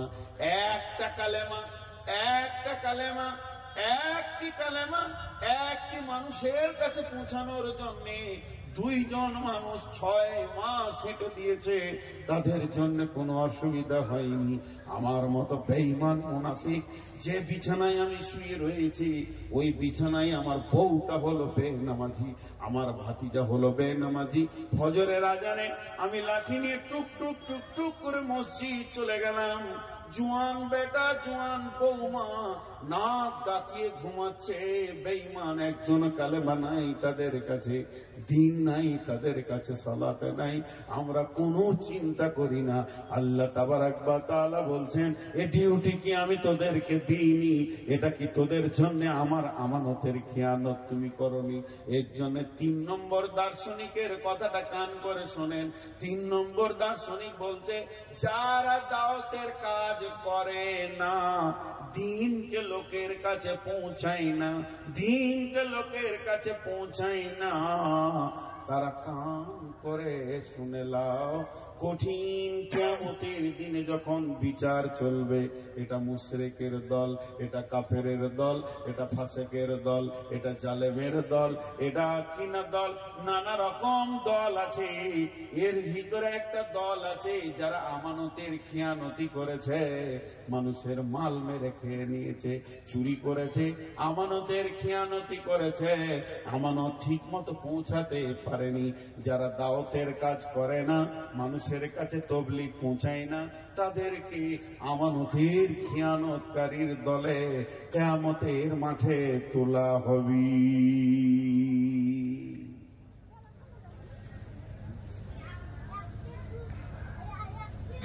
আল্লাহু আকবার। দায়িত্ব খালি বুঝে আসছে কিনা, বাস, বেশি কিছু আমি বলবো না। উঠিয়েন না, বসেন। আপনাদের বিরক্ত লাগছে নাকি? না না, দায়িত্ব আমাদের আছে ভাই, কিন্তু আমরা দায়িত্বকে পৌঁছাইছি, শেষ হয়ে গেছি আমরা। শেষ, শেষ মানে একেবারেই শেষ। সূরা গাসিয়াতে আছে, আমিলাতুন নাসিবা তাসলা নারান হামিয়া। আমিলাতুন নাসিবা তাসলা নারান হামিয়া। আমিলাতুন নাসিবাতুন তাসলা নারান হামিয়াতুন। এর মানে জানেন? যারা আমল করেনি, নামাজ রোজা করেনি, জাহান্নাম যাবে। আয়নার মতো উজ্জ্বল কথা। নামাজ পড়েনি, রোজা রাখেনি, হজ করেনি, যাকাত দেয়নি, চুরি বাটপাড়ি জুয়ারি বেঈমানি করে হয়েছে, ওরা জাহান্নাম যাবে। আয়নার মতো পরিষ্কার কথা, আয়নার মতো পরিষ্কার কথা, এর ভিতরে কোনো ভেজাল নাই। কিন্তু গাদা গাদা গাদা গাদা আমল করে জাহান্নাম যাবে, এটা আবার অনেক ভেজাল। আমিলাতুন এর অর্থ হচ্ছে গাদা গাদা গাদা গাদা গাদা গাদা আমল, আমলে ঢেরি। নাসিবাতুন ঠকে গেছে, আমল করতে করতে করতে করতে করতে করতে ঠকে গেছে। দেখবেন আজকে জালসার দিনে কিছু লোক আছে দৌড়ছে খালি, তখনই এখানে তখনই রান্না, এই ডাকছে, বক্তা ডাকছে, ইউনসে ডাকছে, ও ডাকছে, এই ডাকছে, ওই ডাকছে, এদিকে যা, ওইদিকে আয়, ফলটা নিয়ে, নাস্তাতে দেখ। ও এত সকাল থেকে দৌড়ছে, দৌড়তে দৌড়তে দৌড়তে দৌড়তে ঠিক এশার আজানের পর আমার পাশে যে লম্বা হয়ে হাত পা ছেড়ে বসলো, হ্যাঁ এমন কেন করছি? বলে সকাল থেকে দৌড়ছি বলবি। এর নাম আমিলাতুন নাসিবা, ঠকে যাওয়া। এত বেশি আমল করেছে যে ক্লান্ত হয়ে গেছে, তারপরে ওই লোকটাকে আল্লাহ বলছেন তাসলা নারান হামিয়া, তুই জাহান্নামে জ্বলবি। লে মজা। আমল করেনি, ওদেরটা প্রথমে বলে নিলাম, ওটা তো আয়নার মতো উজ্জ্বলে, এটাকে কি করে পরিষ্কার করব? 4টা তফসির আছে, 4টা। নাম্বার 1, যারা গুনাহ করে, আমল মানে কাজ, যারা গুনাহ করে, এত গুনাহ করে, গুনাহ করতে করতে করতে করতে থকে গেছে, তাসলা নারান হামিয়া, এরা জাহান্নামে যাবে। 2 নম্বর, যারা আমল করেছে গাদা গাদা, কিন্তু তাদের আমলের ভিতরে আল্লাহ নাই, রসুল নাই, কোন দলিল নাই। হাই হোসেন, হাই হোসেন, হাই হোসেন। আপনাদের দেশে কম আছে, পাকুড়ে কিছু আছে। জি, আমি বোলপুর থেকে বাড়ি যাচ্ছি, তো দেখছি ওই পায়ে জুতো পরেনি, ওদের আবার নতুন নতুন নিয়ম। পীর সাহেবকে দেখা করে আসবে, মহরমের চাঁদ উঠে গেলে আর জুতো পরবে না, খালি পায়ে হাঁটছে, কালো কালো পোশাক পরেছে, বড় পতাকা নিয়েছে। হাই হোসেন, হাই হোসেন। তারা সারাদিন গাঁও গা ঘুরছি, দেখছি একটা গাছের নিচে পতাকাটা রেখে দিয়ে হাত পা ছেড়ে বসে আছে, ক্লান্ত। তাদেরকে যদি জিজ্ঞেস করি তোরা এত ক্লান্ত কেন, চোখের পানিতে বলবে ইমাম হোসেনের আমরা দরদ দেখাইছি। আমিলাতুন নাসিবা, তারা এত আমল করছে, আমলে থকে গেছে, কিন্তু তাদের আমলের পেছনে না আছে রসুলের দলিল, না আছে আল্লাহর দলিল। আবার অনেকে সাবে বারাতে আর সারা রাত নামাজ পড়ে, 600 রিকাত নামাজ পড়ো, 800 রিকাত নামাজ পড়ো। আজকে রাতের দিনে মুর্দাদের আত্মাগুলো বাড়িতে আসে, তাদেরকে মোমবাতি দাও, খাবার দাও, কত ক্লান্ত, কত প্রশান্ত হয়ে যায়। তারপরও লোক ভুলি যাবে জাহান্নামে, তাসলা নারান হামিয়া। শুধু তাই নয়, এরপরে যদি বলি সমস্ত পৃথিবীর কথা বাদ দেন, আমরা যে কটা এখানে বসে আছি পাকা আইলা হাদিস, আমাদেরকে কেউ শিরক করাতে পারবে না, বিদআত করাতে পারবে না।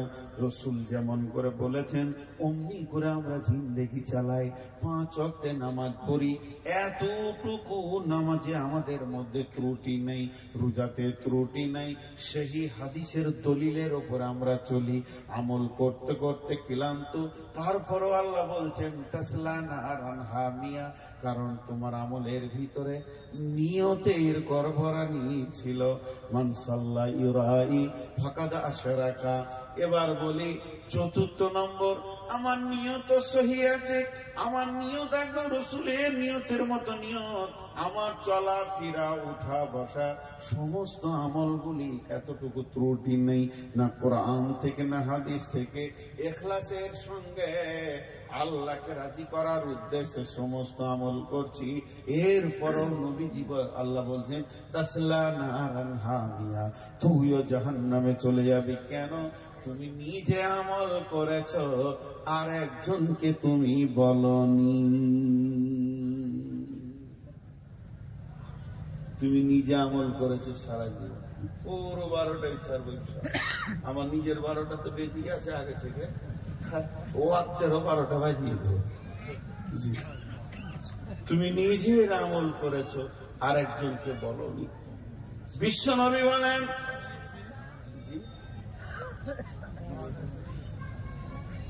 বিশ্বনবী বলেন, শুনে নাও বন্ধু, ও বিশ্ববাসী রে, তুমি যদি দিনের কথা মানুষের কাছে না পৌঁছাতে পারো, কিয়ামতের ময়দানে তোমাকে একটা আসামি হিসাবে গ্রহণ করা হবে। লা রহমানিয়া ফিল ইসলাম, ইসলামের ভিতরে বৈরাগ্য নাই। এক বৈরাগ্য কাকে বলে? একাএকি জাহান্নাম থেকে বাঁচার জন্যে জান্নাতের লোভে একাএকি নিজেকে আমল করা, বাড়ি ঘর ত্যাগ করে দেয়া, ছেলেকে দেখবো না, মেয়েকে দেখবো না, আর খোঁজ খবর নিব না, মসজিদে আর যাব না, মসজিদের কোণে বসে যাব কিংবা জঙ্গলে চলে যাব, ঘর সংসার আর করব না, শুধু বলবো আল্লাহ আল্লাহ আল্লাহ আল্লাহ আল্লাহ আল্লাহ, নামাজ পড়বো, রোজা রাখবো, হারাম খাবো না, একদম সলিড দিনের উপরে নিজেকে চালাবো। আল্লাহ নবী বলছেন তুমি বৈরাগ্য হয়ে গেছো, এটা ইসলাম মানবে না। বিশ্ব নবী একদিকে জামাই ছিলেন, একদিকে শ্বশুর ছিলেন, একদিকে নানা ছিলেন, একদিকে নাতি ছিলেন, একদিকে স্বামী ছিলেন, একদিকে সৈন্য ছিলেন। সার্বিকভাবে চলার নাম হলো ইমানদার। আর একাই জঙ্গলে বসে যাওয়া, আল্লাহর জিকির করা, জাহান্নাম থেকে বেঁচে জান্নাতে যাওয়ার আশায় ঘর সংসার যে ত্যাগ করে দেবে, ওটা ইসলামের বাইরে চলে যেতে হবে। হযরত উমর একদিন রাস্তায় সফর করছিলেন মক্কার মাটিতে, মদিনার মাটিতে। যেতে যেতে যেতে যেতে যেতে যেতে যেতে যেতে একটা জায়গায় সাথীদেরকে বললে তোমরা দাঁড়িয়ে যাও, এই জায়গাতে দাঁড়িয়ে থাকো, আমি উমর একবার আসি। হযরত উমর গলির ভিতরে ঢুকে গেলেন। ওই বস্তির ভিতরে ঢুকে অনেক দূরে যাওয়ার পর একটা লোককে হাত ধরে নিয়ে আসলেন। নিয়ে আসার পর বললে একবার এর চেহারাটার দিকে তাকিয়ে দেখো, আমিলাতুন নাসিবা তাসলা নারান হামিয়া। আয়াতটা তোমাদের বুঝে আসবে। লোকটার খালি হাড় আছে, শুধু চামড়াটার কারণে হাড়টা দেখা যায় না। আঁতুড়ি আছে কিনা, কলিজা ফ্যাপসা আছে কিনা বলা যায় না। কোকগুলো ঢুকে গেছে, কানগুলো ঢুকে গেছে, শুধু হাড়ের ওপরে দাঁড়িয়েছে। কেন? লোকটি স্বাস্থ্যবান ছিল, কিন্তু সে প্রতিজ্ঞা করেছে জীবনে বেশি খাবো না, জানটা রাখার জন্য যতটা দরকার অতটা খাবো। ছাতু ভুলে খায়, কখনো সামান্য পানি খায়, কখনো একটা একটা খেজুর খেয়ে কাটিয়ে দেয়। তারপরও আমি একটা সেকেন্ড আল্লাহর জিকির থেকে অন্যদিকে আমি মাথা নিয়ে যাব না। সব সময় ধ্যানে পড়ে আছে লা ইলাহা ইল্লাল্লাহ সুবহানাল্লাহ আলহামদুলিল্লাহ ওয়া লা ইলাহা ইল্লাল্লাহ। এই করে করে করে করে করে সে বিবিকে ছেড়েছে, ছেলে ছেড়েছে, সংসার ছেড়েছে, একাই যেন ধ্যানে পড়ে আছে। বৈরাগ্য হয়ে গেছে। শুধু এই পর্যন্ত নয়, সে নিজে আমল করে কিন্তু কাউকে আমলের কথা বলে না। সে নিজেই আমল করে জান্নাতের আশায় রয়েছে, কাউকে বলে না বন্ধু তুমি এটা করিও না, এটা করো। এই দিক থেকে সে নিজেকে বাড়ি করে নিয়েছে। হযরত উমর বললেন আমিলাতুন নাসিবা তাসলা নারান হামিয়া। এই লোকটি দুটি কারণে জাহান্নাম চলে যাবে। এক নম্বর হলো এই লোকটি ছিল ঈসা আলাইহিস সালামের উম্মত। হযরত ঈসাকে নবী বলে মেনে নিয়েছিল, কিন্তু বিশ্ব নবী ওর হায়াতি চলে এসেছে। এখন তাকে ত্যাগ করে যদি বিশ্ব নবীর কাছে কালেমা শাহাদাতের সাক্ষী দেয়নি, ই এখনো নাসারা হয়ে আছে, এখনো পর্যন্ত খ্রিস্টান হয়ে আছে, বিশ্ব নবীর কাছে কালেমা পড়ছে না। নাম্বার ওয়ান, এটা বড় কারণ। আর যদি এটা পড়ে নেই, ও নিজেকে বৈরাগ্যর জগতে নিয়ে চলে গেছে, ঘর সংসার ত্যাগ করেছে। অতএব কোরআন বলছেন আমিলাতুন নাসিবা তাসলা নারান হামিয়া। তুমি যে আমলটা করি জান্নাতে চলে যাবে, এটা কোনোদিন হবে না। যে আমলটা করার তোমাকে আমি আল্লাহ তৌফিক দিয়েছি, তুমি যে তৌফিক পেয়েছো এটা আমার তরফ থেকে পেয়েছো। অতএব এইটাই তুমি আর একজনের কাছে যতক্ষণ না পৌঁছে দেবে, অতক্ষণ পর্যন্ত তুমি এই অবস্থায় মরে গেলে জান্নাত যেতে পারবে না।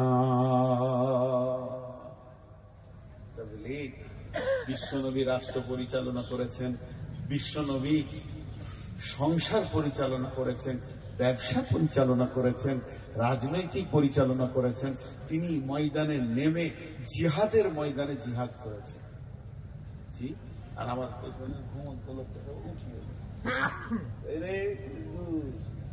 ও মেশিন আসতে চালা ভাই। আমি একটু পাগলা লোক, একটু বেশি বলে ফেলছি। ও বেচারা জীবনেও রাত জাগেনি। আমার অনেক ছোট, আমার হাঁটুর বয়স। আমার গ্রামে পড়াশোনা করে যখন আমার কাছে শিক্ষক ভালো কারি,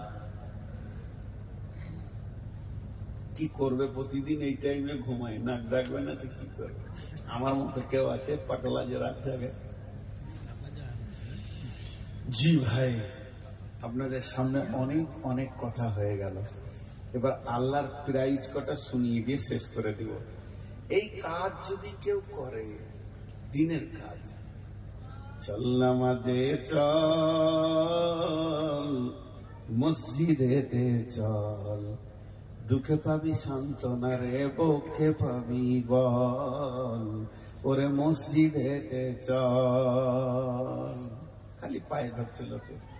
এটা কোন party? PTP party, party party আর কি। খামোকাই লোকের পা তুলছে। খালেক ভাই বাড়িতে আছো? হ্যাঁ ভাই আছে।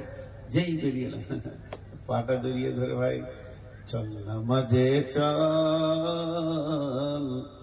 মসজিদেতে চল, দুঃখে পাবি সান্ত্বনা তুই, বক্ষে পাবি বল, ওরে মসজিদেতে চল।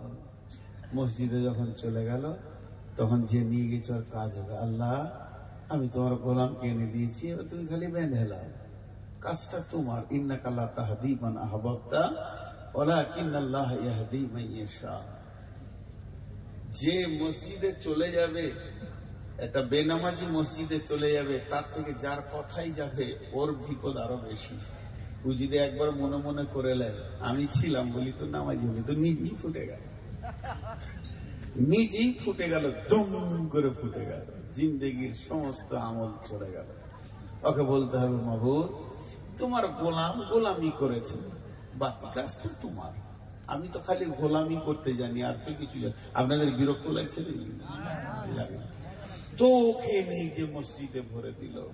আল্লাহু আকবার।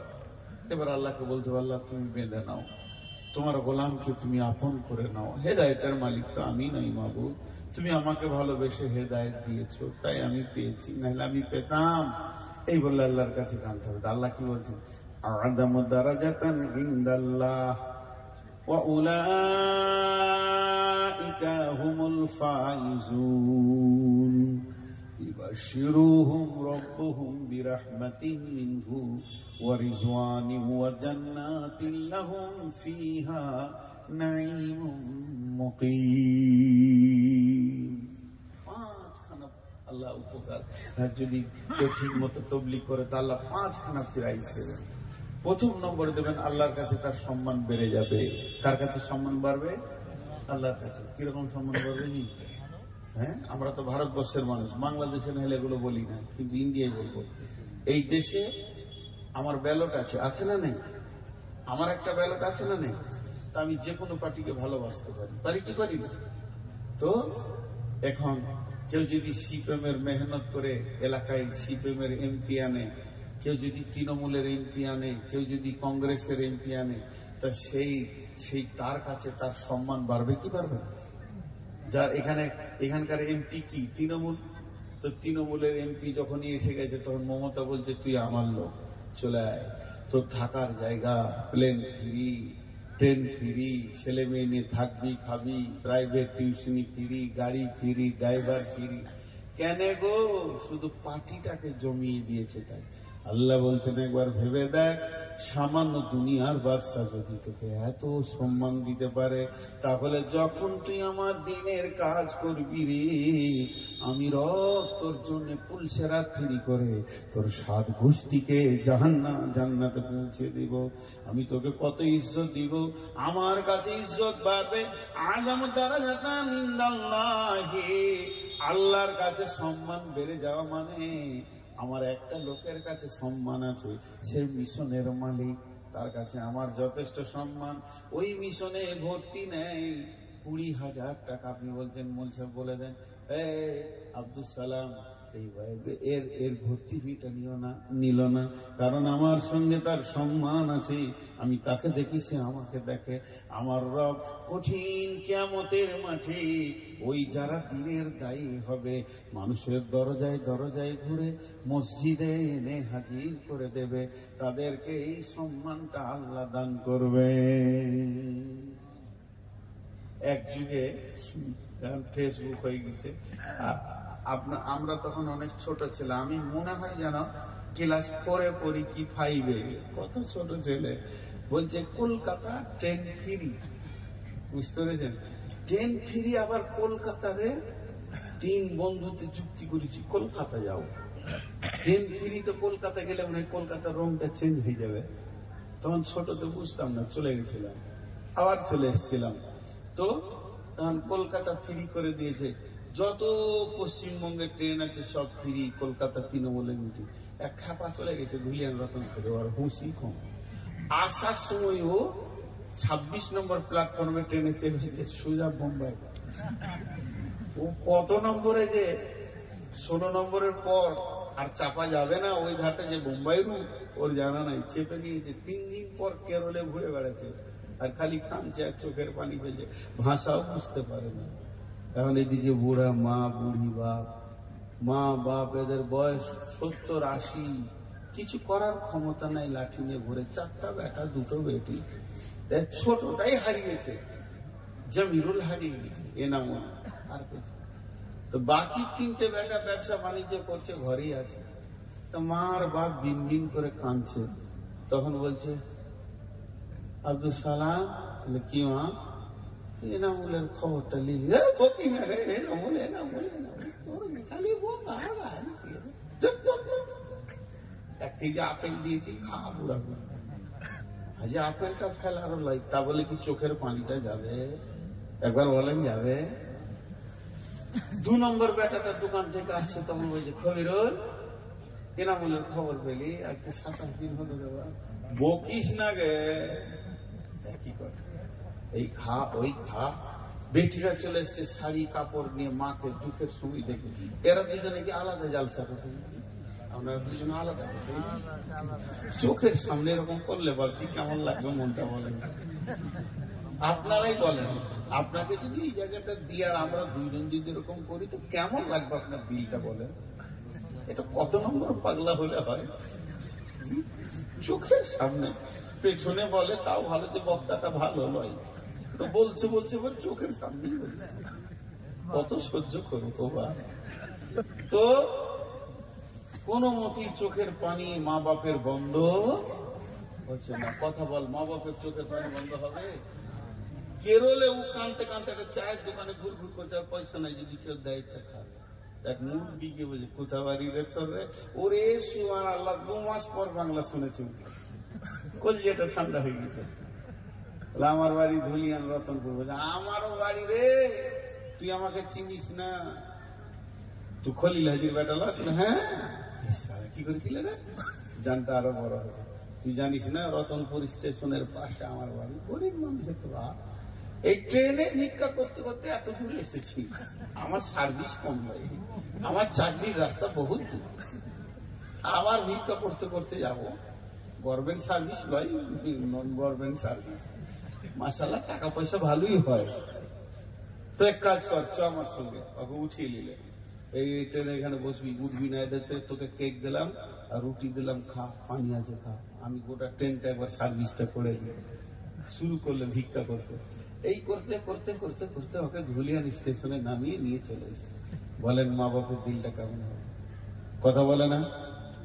ছেলেটাকে ছেড়ে দিয়ে ওই ভিতরে টেকে গালে জড়িয়ে দড়িয়ে ধরবে গলায়, আর গালে গাল দিয়ে গানে গান দিয়ে ওই মুরব্বী হাজি সাহেব বলবে, ভাই আমার, তুমি কোন যুগের আমার মায়ের পেটের ভাই ছিলে, যে উপকারটা করেছো আমি জীবনেও ভুলব না। বন্ধুরে আমার, পথ ভোলাকে পথ দেখালে বাড়ির মালিক যতটা খুশি হয়, আপনি বেনামাজিকে ধরে যখন মসজিদের দরজায় ভরে দেবেন, আমার রব অতটাই খুশি হবে। বলবে, গোলাম রে, আমার একটা পথ ভোলা গোলামকে তুমি এখানে এনে দিয়েছো। আজ আমার দ্বারা জাতানে ইনদাল্লাহ, তুমি আমি আমি তুমি একটা সম্পর্ক গড়ে গেল। উলাইকা হুমুল ফাইজুন। এটা তফসির করতে গেলে অনেক লম্বা লাগবে। শর্টে একটা কথা বলে দিই। সবুজ সিগন্যাল দেখেছেন? লাল সিগন্যাল দেখেছেন? লাল যদি থাকে গাড়ি যাবে, কথা বলে না যাবে। আর যদি সবুজ থাকে, কিন্তু লাল থাকলেও একটা গাড়ি যাবে, লাল থাকলেও অ্যাম্বুলেন্স যাবে। আল্লাহ বলতে শুনেলে, হাসরের মাঠ, এই দুনিয়া থেকে জান্নাতের গেট পর্যন্ত যেতে গেলে কতগুলো লাল সিগন্যাল হবে। প্রথমে কবরে তোকে প্রশ্ন করা হবে, আটকানো হবে, তারপরে কিয়ামতের মাঠে তোলা হবে, তোকে আটকানো হবে। দাড়ি পাল্লার কাছে তোকে আটকানো হবে, ডান হাতে বাঁ হাতে সার্টিফিকেট দেওয়া হবে, তোকে আর একবার ব্রেক করতে হবে হাউজে কাউসারের কাছে, এরপরে তোকে ব্রেক করতে হবে পুলসেরাতে, তারপরে তুই জান্নাতে যাবি। কিন্তু যখন তুই দিনের কাজ করবি তোকে আমি অ্যাম্বুলেন্স বানিয়ে দিব, এমন অ্যাম্বুলেন্স বানিয়ে দিব, মরার পরে তুই ধীরে ধীরে ধীরে ধীরে জান্নাতে পৌঁছে যাবি, তোর জন্য কোনো ট্রাফিক জ্যাম থাকবে না। দিনের কাজ যারা করবে আযামু দারাজাতান ইনদাল্লাহ ওয়া উলাইকা হুমুল ফাইজুন। উলাইকা হুমুল ফাইজুনের অর্থ হচ্ছে সমস্ত শক্ত জায়গাগুলো তোমার জন্য আসান, নিষ্কৃতি পেয়ে যাবে। আমি এটা বুঝিয়ে বুঝিয়ে বলি। আর কি লাভ আছে? আল্লাহ বলছে দুটা দিব, আর দিব না তাহলে আরো দিব। ইবাশিরুহুম রাব্বুহুম ইবাশিরুহুম রাব্বুহুম বিরহমাতিন মিনহু রিজওয়ানি ওয়া বিরহমাতিন মিনহু ওয়া রিজওয়ানি ওয়া জান্নাতিন লাহুম ফিহা নাঈমুম মুকিম। আল্লাহর একটা রহমত, আল্লাহর একটি রহমত, আল্লাহর একটি রহমত, আল্লাহর একটি রহমত, আল্লাহর একটি রহমত। মূল্য কত, মূল্য কত, মূল্য কত! সারা পৃথিবীর সমস্ত মানুষ যদি শুধু পাপ আর পাপে লেগে যায়, যে আসমান পর্যন্ত ছুঁয়ে দেয়, আর আল্লাহ যদি রহমতের দৃষ্টিতে একবার দেখে, সমস্তগুলো জান্নাতের ফায়সালা পাবে, কেউ জাহান্নাম যাবে না। এর জন্যই তো আল্লাহ কিয়ামতের দিনে কাফের মুশরিককে দেখা দিবেন না। তিনার নজরটা হচ্ছে রহমতের নজর, যার উপরে আল্লাহ দৃষ্টি করে যাবে, ওই দেহে আর জাহান্নামের আগুন পৌঁছাবে না। একটা রহমতের দৃষ্টি কত মূল্য, সেই আল্লাহ বলছেন ওই লোকদেরকে খবর দিয়ে দাও, ওই লোকদেরকে খবর দাও, তারা কি লাভ করবে। ইবাশিরুহুম রাব্বুহুম বিরহমাতিন, তাদের উপরে আমার রহমত সব সময় বর্ষণ হবে তাদের উপরে। আল্লাহ কোরআনে বলেছেন ইয়াউমা তাবিয়াজ্জু উজুহু ওয়া তাসওয়াদ্দু উজুহু ফাআম্মাল্লাযীনা সুওয়াদ্দাত উজুহুহুম আকাফারতুম বা'দা ঈমানিকুম ফাযুকুল আযাবা বিমা কুনতুম তাকফুরুন ওয়া আম্মা লাম ইয়াজাদ উজুহুহুম ফাফি রাহমাতিল্লাহি হুম ফিহা খালিদুন। আরে নসিব, আমি এখন বয়ান করছি, আমি গেলে তোমাকে বলবো। আমার এখন ভক্ত বহুত হয়ে গেছে, আমি খালি পীর হতে বাকি আছি। আল্লাহ তাবারক ওয়া তাআলা বলছেন ওই রহমত, দামি মহব্বতের রহমত ঝুরঝুর ঝুরঝুর করে তোমার ওখানে বইবে। এখানে বলেছেন ও আম্মালাম ও আম্মাল্লাযীনা বিয়াজ্জাত উজুহুহুম ফাফি রাহমাতিল্লাহি হুম ফিহা খালিদুন। তার মানে যাদের চেহারাগুলো আলো হয়ে যাবে তাদের আমার রহমতের গণ্ডির ভিতরে থাকবে। কিয়ামতের কষ্ট বুঝবে না, হাসরের কষ্ট বুঝবে না, পুলসেরাতের কষ্ট বুঝবে না, তারা আমার রহমতের গণ্ডিতে জীবন কাটাবে। শুধু তাই নয় বন্ধুরে, ওরে জোয়ানিও, আর তাদেরকে 4 নম্বর খবর দিয়ে দাও, আল্লাহ তাদের উপরে রাজি আছে। রাজির মজাটা দেখবেন, হাত তুলে দোয়া করা বেদাত, সব বলছে আমার অতটা জ্ঞান নেই, বুঝি না। কথার কথা বোঝানোর জন্য একটা কথা বলছি। এখন ধরেন দোয়া শুরু করে দিয়েছি আমি হাত তুলে, আমার দোয়াটা কি হচ্ছে জানেন? এই আল্লাহ, আমরা যতজন এখানে এসেছি আর ঘর যাব না, এখন আমাদেরকে মেরে দাও। দুজনে বোঝা এ দাম, দোয়া গোলমাল হয়ে গেছে। এই বসেন বসেন, শেষ দিক আর জানটা জ্বালাইন না, যাবেন তো চলে যান, এমনি তো সুগারের রুগী, যান যান। আহা, ছেলে পেলে খুঁজছে, অনেক রাত পর্যন্ত পাইনি, কাঁদছে, ছোট ছেলেটা ঘুমায় না, করলে না গেলে কত ভেজাল আছে। এবার শুনেন, আমার দিকে তাকান। এখন দোয়া করছে আল্লাহ আমাদের সবাইকে মেরে দাও, একজনও ঘর যাবো না। মনে মনে ভাবছি জাল সেখানে এলাম রে, কোন ভেজালে মুরগি উঠেছে রে, এক্ষুনি মরতে। কিন্তু কেউ মরতে চাইবে না। কেন বলেন তো? মরতে চাইছি না তার একটাই কারণ, ঘটবেটা কি মরার পরে আমরা জানি, ঘটবে কি আমরা জানি। কিন্তু একটা কথা বলেন, একবার মুখটা খুলেন, এক্ষুনি ধরেন আমি কোনো নবী রসুল নই, আমার কাছে জিবরাইলও আসবে না, তো আমি বোঝানোর জন্য বলছি, এটা অন্য কিছু নয়। ধরেন জিবরাইল এসে বলে গেল আজকে মাহফিলে যতজন আছে আল্লাহ এই টাইমে সবারই উপরে রাজি আছে, সবারই উপরে রাজি আছে, কারো উপর নারাজ নেই, যত পাপ করেছে আল্লাহ সব ভুলে গিয়ে রাজি আছে। আচ্ছা বলেন মরতে মন যাবে কি যাবে না? এখন মনে হবে এই টাইমে বেরিয়ে যাবে, কারণ আল্লাহ রাজি থাকলে আর কোনো টেনশন নেই। তাহলে আল্লাহ রাজিটা কত মূল্য। আল্লাহ বলছেন ওদেরকে সুসংবাদ দিয়ে দাও, আমি তাদেরকে শুধু রহমতে ঘাড়ে রাখবো না, আমি তাদের উপরে রাজি থাকবো। আর কি দিব? জান্নাতিল লাহুম ফিহা নাঈমুম মুকিম, এমন একটা জান্নাত দিব যে জান্নাতে এক্সপার বলে কিছুই থাকবে না। আপনাদের গাজীনগরে, আপনাদের রতনপুরে যে আমগুলো 2024 সালে হয়েছে, ওই আমগুলো যদি আজকে পাওয়া যায় সেই স্বাদ পাওয়া যাবে কি? জোরে বলেন, পাওয়া যাবে না। তবে আমার আল্লাহর জান্নাতের আম কোটি কোটি বিলিয়ন মিলিয়ন বছর থেকে যাবে, স্বাদ চেঞ্জ হবে না। আমার আজকের বয়স হলো 53, আগামীকাল থেকে বলবো আমার বয়স 54, পরশু বললো আমার 56, 55, 56, প্রতিদিন এক্সপায়ার হতে রয়েছে। কিন্তু জান্নাতে কোটি কোটি বছর চলে যাবে, 33 বছরের যুবক যুবতী হয়ে থাকবে, বয়স এক্সপায়ার হবে না, চুল আর পাকবে না, কালো কালি খুঁজে বেড়াতে হবে না, আর কলপ লাগাতে হবে না। এমন একটা জান্নাতে আল্লাহ দেবেন, নাঈমুম মুকিম, স্থিতিশীল জান্নাত, খালিদিনা ফিহা আবাদা, সেখানে চিরদিন তোমাদেরকে রেখে দেওয়া হবে, আর ফিরে আসতে হবে না। জি ভাই, আল্লাহ কত সুন্দর নিয়ামতের কথা বললেন। নিয়ামত গুলো কত দামি, আল্লাহর কাছে সম্মান বাড়বে। তারপরে আল্লাহ আমাদেরকে ইজ্জত এমন দেবেন, কোন জায়গায় আমার জন্য জাম হবে না, আল্লাহ রহমতের গণ্ডিতে থাকবো, আল্লাহ আমাদের উপরে রাজি থাকবেন, এবং আমরা এমন একটা জান্নাতে যাব যেটা চিরদিন স্থিতিশীল হয়ে থাকবে। তাহলে এই কাজটা অনেক দামি কাজ।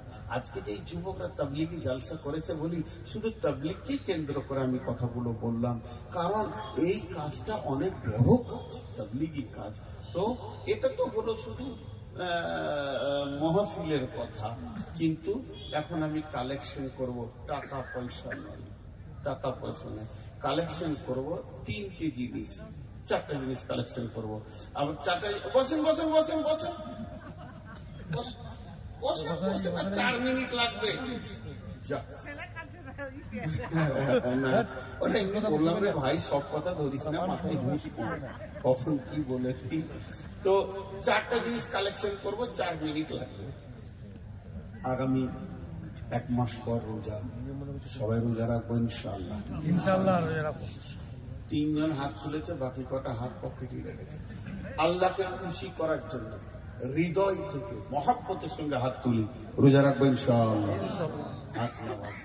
আচ্ছা, যেগুলো 5 ওয়াক্ত নামাজ পড়ে না, শুধু জুমা পড়ে, ওরা বেনামাজি বেনামাজি বেনামাজি বেনামাজি বেনামাজি বেনামাজি বেনামাজি বেনামাজি বেনামাজি, এরকম যদি ফজর পর্যন্ত বলি তাও হক মিটবে না, আবার একবার দম নিয়ে লাগতে হবে নামাজ টামাজ পড়ে, মানে ওরা নামাজি নেই। তাই এখানে যারা 5 ওয়াক্ত নামাজ পড়ে না, এরকম মাল আছে, ওখানে একটা হাত তুলিয়ে কি করবো ভাই, ওর সম্মানে লাগবে। তো সহজে একটা কথা বলে দিই, আল্লাহ রসুল দিন শিখাচ্ছেন, আর এমন সময় একজনের উঁচু ভেঙে গেছে, তা কানে শোনা যায়নি, তবে নাকে ধরে ফেলেছে। 2টো সিবিআই আছে, তো এই সিবিআইটা ধরে ফেলেছে যে কারো উজু ভেঙে গেছে। তখন ও বলছে, কেউ বলি রে, ও উজু করে আয় মসজিদে বসে বসে। এবার যে খারাপ কাজ করেছে ও যাবে সহজে, আল্লাহর নবীও হালকা করে বলছে, যাও গো উজু টুজু করেছো বাবা, দিন শিখছো। তখন হয়তো তোমার মুখ খুলে দিলেন, ইয়া রাসূলুল্লাহ, একটা কাজ করেন, কিছুক্ষণ সবাইকে ছেড়ে দেন, হাত মুখ দিয়েছে বসে, ভেজাল কিছু করলে কি না, ভেজাল যার ঘটেছিল সেও বাঁচলো, যার ঘটে নেই সেও বাঁচলো। তো আমি এখানে নামাজি বেনামাজি কিছুই বলছি না, আমরা সবাই আজ থেকে নামাজ ছাড়বো না, আমিও ঠিক মতো নামাজ পড়তে পারছি না, নামাজের হক আদায় করতে পারছি না, আমিও একটা বেনামাজির নামান্তর হয়ে আছি। নিজেকে ভাবছি যে আমি নামাজি, কিন্তু আসলে আল্লাহর খাতাতে আমি বেনামাজি। এই জন্য সবাই হাত তুলবো। এই সাথে একটা বেনামাজি যদি আজকে মসজিদে ঢুকে যায়, তো এই জালসাতে যত লক্ষ টাকা চলে গেছে ওটা কামিয়াব হয়ে উঠে যাবে ইনশাআল্লাহ। এর জন্য আমরা বলি আর নামাজ ছাড়বো না। জোরে বলেন ইনশাআল্লাহ। দেখেন আপনাদের সভাপতি কতটা দিয়েছিল, আবার হাত নামাচ্ছে, হাত তুলে থাকেন, দোয়া দিব, আর নামাজ ছাড়বো না। বলেন, নিজের মুখে বলেন, আর নামাজ ছাড়বো না। এই আল্লাহ তুমি আমাদেরকে কবুল করো, এই হাতগুলোকে কবুল করো। তাহলে দুইটা কালেকশন হলো, কালেকশন ভালোই হলো, কালেকশন কম হয়নি, এটা দুটা কালেকশন হলো। আর সর্বোপরি শেষ কালেকশনটা নিচ্ছি যে আমরা বাড়ি বাড়ি তাবলীগের কাজ করব ইনশাআল্লাহ। যে যাকে পারবো, নিজের ভাই ভাতিজা বন্ধু যাকে পারবো। কারণ দেখবেন কোম্পানি তার অ্যাডভার্টাইজ ঠিক টাইমে ভরে দেয়। আমি বন্ধু বান্ধব চলাফেরা উঠা বসার ভিতরে আমি দাওয়াতের কাজ করব। জোরে বলেন ইনশাআল্লাহ, জোরে বলেন ইনশাআল্লাহ। আর একবার হাত তোলা করাবো, সেটা হচ্ছে কোন হারাম দ্রব্যে আর হাত দিব না। তাস, লুডু, দাবা, ক্যারামবোর্ড, মদ, জুয়া, তাস আর হাত দিব না ইনশাআল্লাহ। আমি আল্লাহর কাছে এবার দোয়া করছি, আপনারা বুঝে বুঝে আমিন বলবেন। এই আল্লাহ, আমরা তো ইরাদা করার মালিক। আল্লাহ, তুমি তো আমাদেরকে শক্তি না দিলে আমরা ইমানের পথে আসতে পারবো না, বিধায় তুমি আমাদেরকে শক্তি দাও। এই আল্লাহ, এই মহফিলের আয়োজন যারা করেছেন, শোনার জন্য যারা এসেছেন, সকলের জন্য এই মহফিলটা দুনিয়ার জন্য হেদায়েতের জারিয়া বানিয়ে দাও, আর আখিরাতের জন্য নাজাতের জারিয়া বানিয়ে দাও। আল্লাহ, আমার মতো বেঈমানটা চেয়ারে বসে, এই লোকগুলি যত বেঈমান একদিকে চাপাইলে যে ওজনটা হবে, তার থেকে 99 গুণ বেঈমান আমি নিজে। আল্লাহ, আমাকে তুমি হেদায়েত দাও। আল্লাহ, শ্রোতা বক্তা উভয়কে তুমি হেদায়েত দাও। আল্লাহ, আমাদের প্রত্যেককে তুমি হেদায়েত আম করে দাও। সারা পৃথিবী যত মুসলমানের উপর অত্যাচার করছে বেঈমানের, আল্লাহ তাদেরকেও হেদায়েত দাও। তোমার কলমে যদি হেদায়েত না থাকে তো ধ্বংস করে দাও আল্লাহ, তাদেরকে নিষ্মূলে শেষ করে দাও। এই আল্লাহ, আমাদের মা বাপ ভাই বোন আত্মীয় স্বজন, চিকিৎসক ডাক্তার মাস্টার ইমাম মজ্জিন, আমাদের ওস্তাদের ওস্তাদ, ছোট যার কাছে কায়দা পড়েছি, আমা পড়া পড়েছি, বুখারি পড়েছি, এইরকম আমাদের যত শিক্ষক থেকে নিয়ে রসুল পর্যন্ত, সাহাবী পর্যন্ত যারা কালেমাকে নিয়ে কবরে গেছে, আল্লাহ তাদেরকে তুমি মাফ করে দাও। আল্লাহ তাদেরকে তুমি ক্ষমা করে দাও। সকলে আমি আপনাদের কাছে দোয়া চেয়ে এই পর্যন্ত সমাপ্তি দিচ্ছি, কিন্তু আপনারা উঠবেন না, কারণ সভাপতি সব উনি 2 মিনিট দুটি কথা বলে শেষ দোয়াটা করাবেন। ওই দোয়াটা পরে আমরা উঠবো ইনশাআল্লাহ। আসসালামু আলাইকুম। জাযাকাল্লাহু খায়রান জাযা।